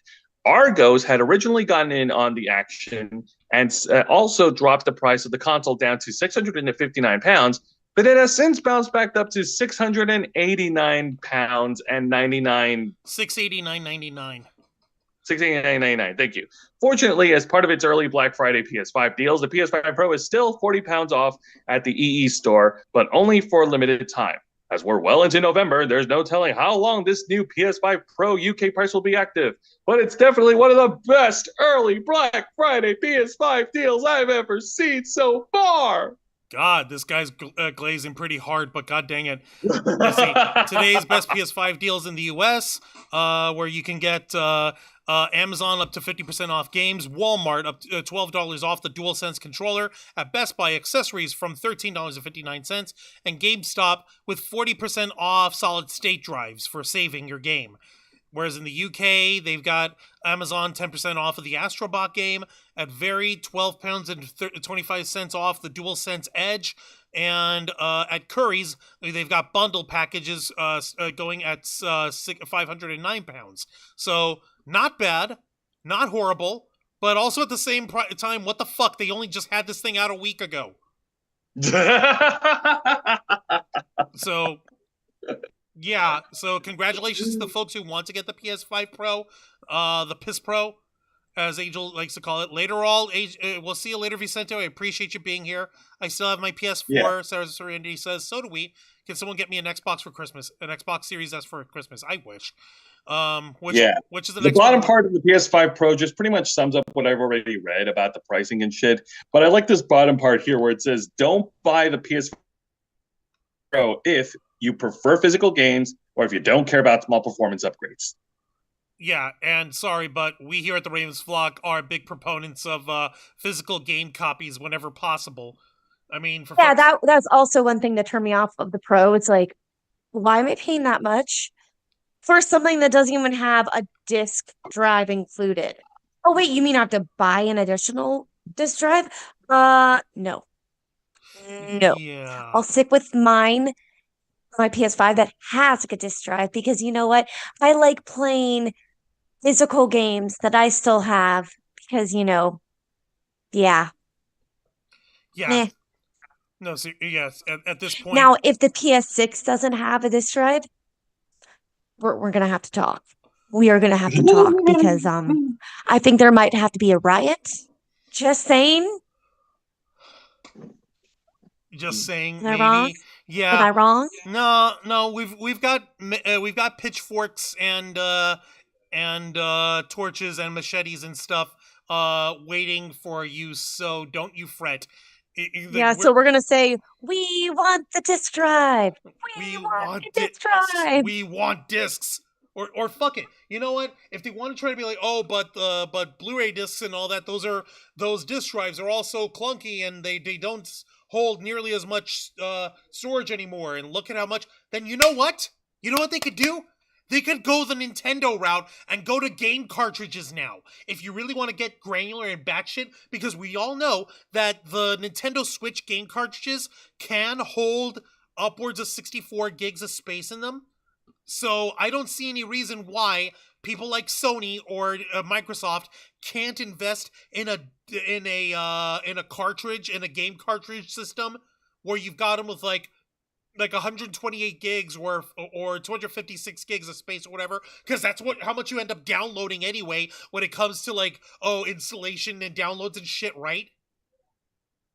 Like, I know I'm being exaggerative with the amounts, but that does feel about right when it comes to it. Right, Zayana? Like, usually you get 50 or 60 gigs of installation that you put into the console sometimes to run the game. Yep.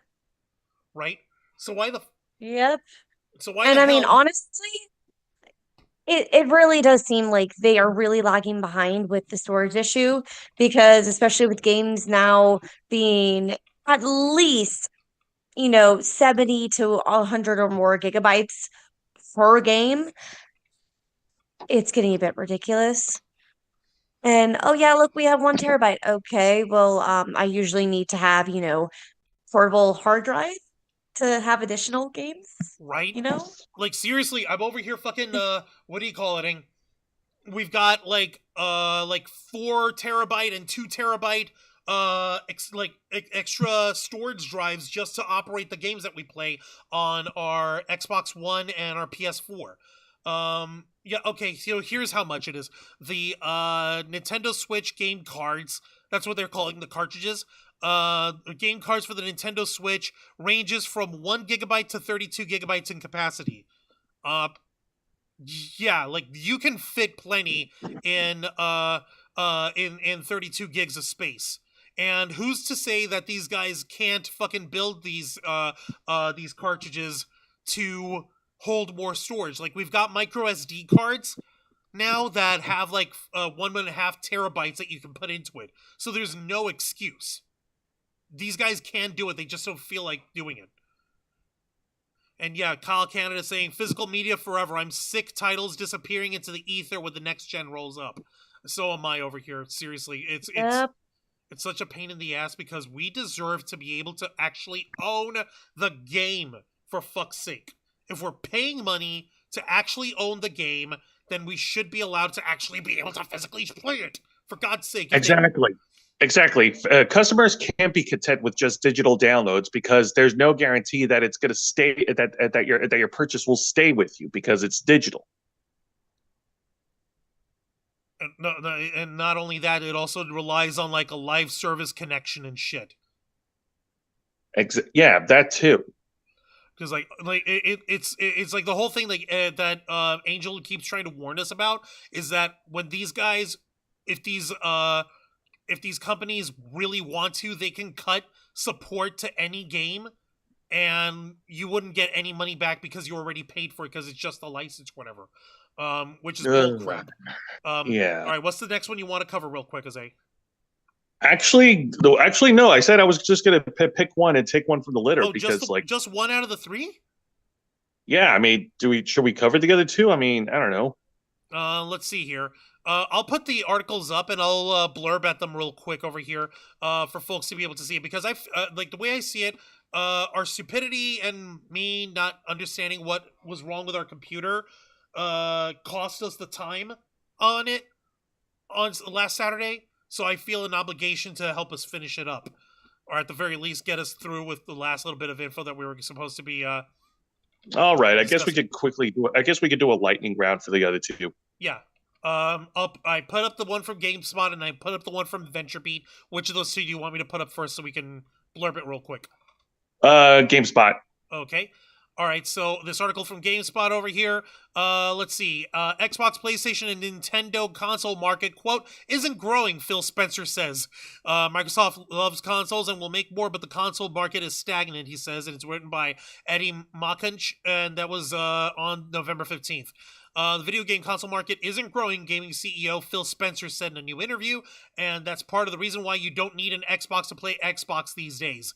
Quote, the console space all up isn't growing across all of them, Xbox, PlayStation, and Nintendo. We love those customers, but in terms of continuing to expand and grow Xbox, it's about PC, it's about cloud, and it's about making our games more available in more places, Spencer told Rolling Stone. Just because the console market isn't growing, that doesn't mean Microsoft is abandoning consoles, Spencer said. Microsoft will, quote, definitely do more consoles in the future, as well as, quote, other devices. None of this is a surprise, as Microsoft has already confirmed a next-gen Xbox that promises the, quote, largest technical leap in Xbox history. As for other devices, Spencer may be referring to the Xbox handheld device that is a, quote, a few years out. Also, in the interview, Spencer reiterated that Microsoft is probably not planning a mid-gen Xbox refresh like Sony did with the PS5 Pro. He said, we don't need to do incremental hardware for our own benefit. Does a new device really give you a unique experience on screen in some way? Years ago, the leap between the original Xbox and Xbox 360 was significant in terms of graphics and performance, Spencer said, but these days, quote, it's harder to show the benefits of more powerful hardware alone. So basically he's saying just because that there's not a lot of people are buying consoles because there's no fucking difference in what sort of quality of performance we're getting out of the consoles rather than there being anything unique with them. All right, so there's basically the summary of that one. And do you want to read the VentureBeat one, Jose? Sure. Let's go ahead and let me go ahead and breeze through that as well. Here we go. Pulling it up right now. Give me a bit. All right. Hang on. Here we go. All right. So, folks, in an article provided by VentureBeat.com, the headline reads, EA CEO Andrew Wilson in running to be Disney CEO, succeeding Bob Iger. This was originally published in the Wall Street Journal, and this article is given to us by Dean Takahashi, published on November 13th. So, Disney is reportedly considering Electronic Arts CEO Andrew Wilson as a successor to Disney CEO Bob Iger, according to a report in the Wall Street Journal. Wilson is reportedly one of several external advertisements. Wilson is reportedly one of several external candidates, according to unnamed sources cited by the WSJ. EA declined to comment on the story. Disney is reportedly working with recruiters from the firm Heidrick and Struggles to review external candidates, and the search firm has identified at least two more potential external candidates. There were rumors floated in the past year that Disney wanted going to buy EA, particularly when the partnership on Star Wars games was going really well. At that time, the idea of Wilson becoming CEO of Disney was also floated. Our Disney expert Mike Minotti noted that Wilson could be an odd choice. Running a Disney, what the Wow, hell? Running who the- a Disney? Okay, yeah, no, this guy, Dean Takahashi, needs some spell check over here. Oh, Sorry, man, like, all right. running Disney requires knowledge of Right. movies, merchandise, theme parks, TV, subscriptions, sports, cruise lines, games, and more. Wilson may only cover a couple of those bases. Thank you. My God, these punctuation errors. My goodness. Here's a quote from Michael Pachter, an analyst from Games at Webush Securities. A quote: I think that Iger is afraid of making another mistake with video games, but recognizes the synergies EA bring to Disney. Let's see. They could integrate Ultimate Team with ESPN and ultimately perhaps even get into real money sports wagering. Andrew is young enough to replace Iger, has 10 years of CEO experience, and has clearly built a great business at EA. I'm not sure who else is in the mix. There may be media types who make more sense, but Andrew would eliminate the concern about another video game failure by Disney. It is plausible, at least, that he is under consideration. And Wall Street Journal said internal candidates are Disney co-chairs Dana Walden and Alan Bergman, ESPN chairman Jimmy Pitaro, and Disney Enterprise chairman Josh D'Amaro. Okay, so basically, what the fuck? Okay, yeah. What the fuck, EA? What? No, the CEO of EA Games, is supposedly in the running to become the next CEO of Disney. What? Yeah, no shit. Yeah, that's exactly it. Yeah, that's the only proper fucking reaction there, Zayana, is what? What? Because seriously, fucking what's his face? I don't know if anyone gets it, but EA Games is right up there when it comes to having silly shit happening with their video game franchises. Like, for instance, right now, they pulled out Dragon Age The Veilguard. People are shitting on that, even though there really isn't anything actually wrong with the game. You still have Apex Legends. You still have The Sims. The EA Sports games are all up in this shit. Let's see here. There's plenty other games that they do, and like they were mentioning in that article, how EA also has the partnership with Disney for the Star Wars games. That's how they did Battlefront. That's how they did your Jedi Survivor here. Immortals of Aveum, The Sims, Dead Space over here, for fuck's sake. So yeah, like, it's not to say that they're not a bad company and that he hasn't run it well, but also at the same time, is this guy really cut out for the job? What do you think? I mean, I'll believe it when I see it. You know, I'll believe it when I see results. If he can help out as the successor, as the CEO of Disney, and help turn a profit, then awesome. How about you, Xana? I also think I'll believe it when I see it. All right, I guess that covers that. Sarah Serendi saying fuck no because what's her face? They wouldn't do that one game. I think it was Madness, Alice Returns or whatever. Yeah, I'm still mad about that. Yeah, a lot of people are still mad about it, but It's a good fucking game. Oh dear lord.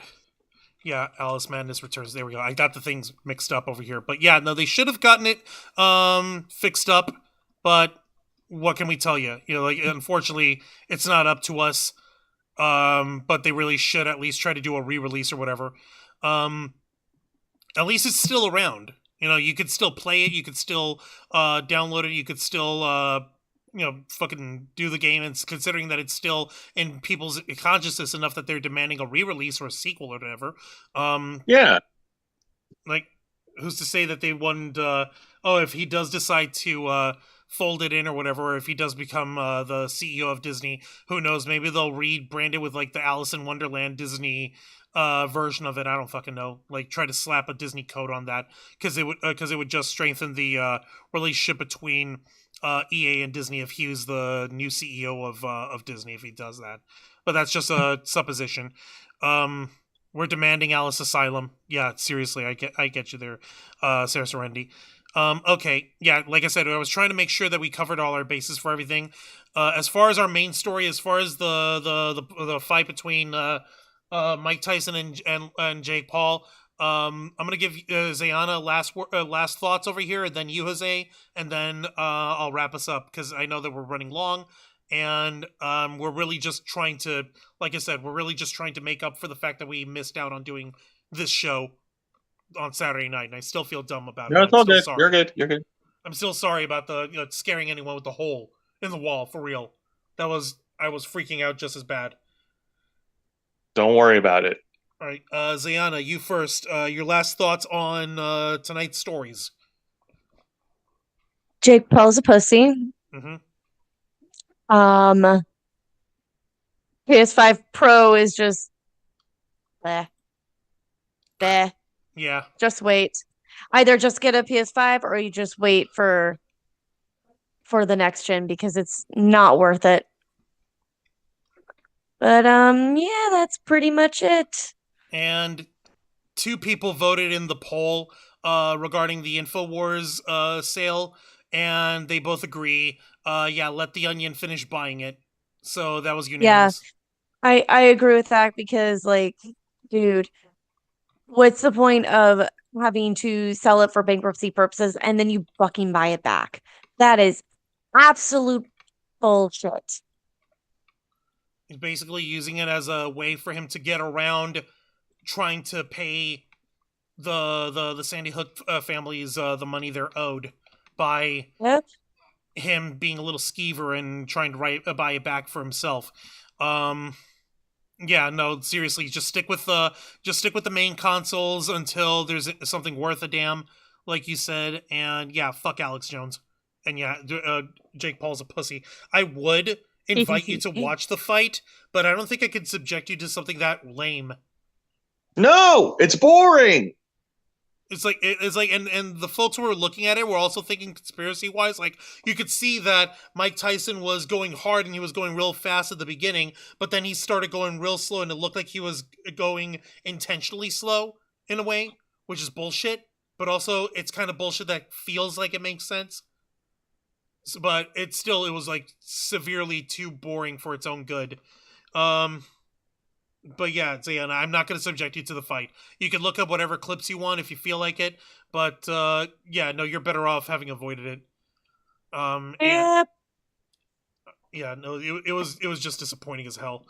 All right, and Jose, how about yourself? Let's go ahead and get your final thoughts in, and what can we expect on tomorrow night's edition of Wrestle Rewind? All right, so I think I pretty much got all my yucks, all my jokes on Jake Paul out of the way for. Well, maybe not, but I'm not going to bore everybody. Jake Paul is a joke. Jake Paul is a fucking joke. Jesus Christ. He is just fucking the worst. The whole fight was just one glorified giant ass sparring session. It never should have happened.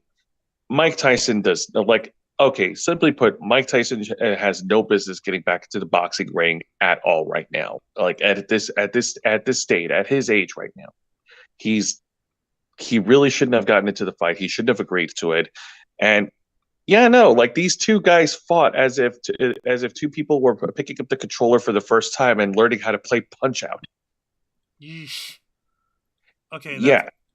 That's a little rude, but I guess that there's nothing wrong with telling the truth there, Jose. All right. Yeah, exactly.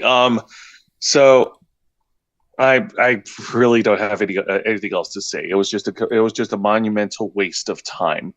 As for the other stories, yeah, no, I'm not in a hurry to get myself a PS5 Pro. I'm not in a hurry to get any console that doesn't allow me to play physical copies, period. I like my physical copies. I like to play my physical copies. I will not settle for anything that's digital only. At the very least, we ought to be allowed to fucking have the actual fucking actually have the copy of the game at the end of the day. And Yeah.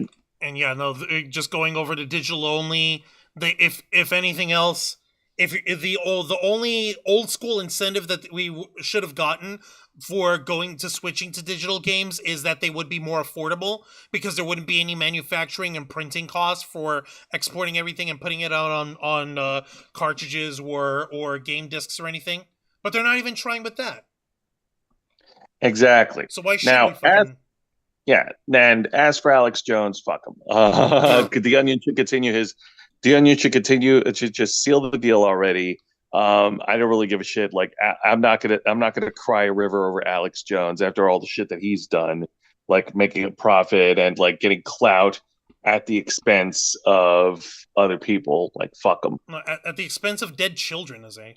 At the expense of dead children. Like, fuck them. Yeah, no, seriously, fuck this guy. All right, how about for tomorrow night, Jose? What can we expect on Wrestle Rewind? All right, for tomorrow night's edition of Wrestle Rewind, which is every Thursday night at 10 p.m. Eastern, right here at YouTube and Tech, join me and my tag partner, Mr. Wanda Rouse, as we review three of the most exciting pro wrestling programs in North America today: WWE's NXT, AEW Dynamite, and TNA Impact. For tomorrow night's edition, we will continue our regular format. We'll be reviewing a lot of matches. For WWE NXT, we'll be reviewing the main event match of Andre Chase versus Ridge Holland. And if whoever wins will challenge for the NXT title at WWE at NXT Deadline on Saturday, December 7th. But if Andre Chase loses, Chase University must disband and must close down. And of course, I'll also discuss other action happening on AEW Dynamite and TNA Impact. On AEW Dynamite, Wheeler Yuta will go one-on-one against freshly squeezed Orange Cassidy. Thank you. And on TNA Impact, Frankie Kazarian steps into the ring with ECW hardcore legend, the War Beast Rhino. More to come tomorrow night. I appreciate it, Jose. I'll check you guys after the show, and I'll check you in a bit, okay? Okie dokie. Yep. Okay, thanks. And as far as I'm concerned, I wanted to believe that it was a conspiracy. I wanted to believe that it was just purely rigged. But at the end of the day, it really was that, like, considering that Mike Tyson had that dramatic and rapid weight loss from him having that ulcer burst on him and him just going, like, absolutely drained out before the fight could take place, that should have been a sign. But at the same time, that should have it like as they said, the match shouldn't even have happened at this point, because Mike Tyson doesn't need it, unless the amount of money that they were paid was that much where he couldn't pass it up. But his reputation didn't need that. You know, what's his fucking face? Jake Paul really doesn't win anything for his effort. He's just like, congratulations, you just beat up an old man. And handicapped one, you should say. Right. Zan was over here saying a handicapped one. Yeah. Like he was fighting. He may as well have been fighting Mike Tyson with one of his arms tied behind his back at this point, because he was in that bad a shape afterwards, because he was trying to recover from this shit, and he did to the best of his ability. He got that weight back up just from his training, but at some point that shit catches up with you. So I don't know. Like, I really just think it was just, unfortunately, Mike Tyson was a little too far out for pasture over there. And it's really depressing, but also at the same time, like, this is really more just for the stunt of Jake Paul fighting the legendary Mike Tyson and shit. Like, it's just a fucking spectacle. I don't really think that it was a legitimate fight in terms of it having been properly competitive, because, like they mentioned earlier, there was one guy that he fought who was actually closer to his own age, who actually beat Jake Paul. So fuck it. I just pretty sure that Jake Paul is just an arrogant little prick, and like Jose was calling him Tubby. I don't know what the hell he was thinking trying to pack on that much weight, because it made him look tubbier than he actually was. It was all muscle weight, but it was not distributed in any way that looked healthy for him, for fuck's sake. But like, in any case, I'm really glad that that we were able to finally finish up what we were doing, what we were supposed to do on Saturday night. And I really don't have anything more to say except thank you guys, and I want to thank the rest of the team. I want to thank Jose, Angel, Zayana, Dragonfang, K-Storm, realizing I wasn't trying to be violent or angry at anyone when I freaked out and I put the hole in like an idiot. And I even found out what the actual problem is. It just goes to show, like, Jose and I had already agreed, we need to start saving up. We need to get our hands of a newer computer, because this is getting untenable. But we'll get to that, and hopefully you guys will be able to help us out with that in the near future. And you better believe that whatever sort of updates that we may have on our own technological woes, or any other stories spanning the spectrum of nerd and pop culture, you better believe that we'll be tackling them right here on this show, the uncensored and uncompromising interview and review podcast of the Ravens Flock, The Black Files, hosted by yours truly, Juan Arouse. Be sure to request access as we go live every Wednesday night at 10 p.m. Eastern Time, simulcasting on YouTube and Kick. Hit the subscribe and the follow button, ring the notification bell to stay up to date on all of our content. Become an inner flocker by hitting the join button, and until next time, continue to follow us on Facebook.com/The Ravens Flock, Twitter.com/RavensFlock13, Instagram.com/The Ravens Flock Online, Kick.com/The Ravens Flock, and of course, remember to hit the subscribe button and ring the notification bell right here on our flagship platform, YouTube.com/The Ravens Flock, humble home of The Black Files, Los Amigos Play, Wrestle Rewind, and The Ravens Flock. For Jose Casabonas and Rosen Dragfake Cosplay, I'm Juan Arouse. This has been The Black Files, and we are out.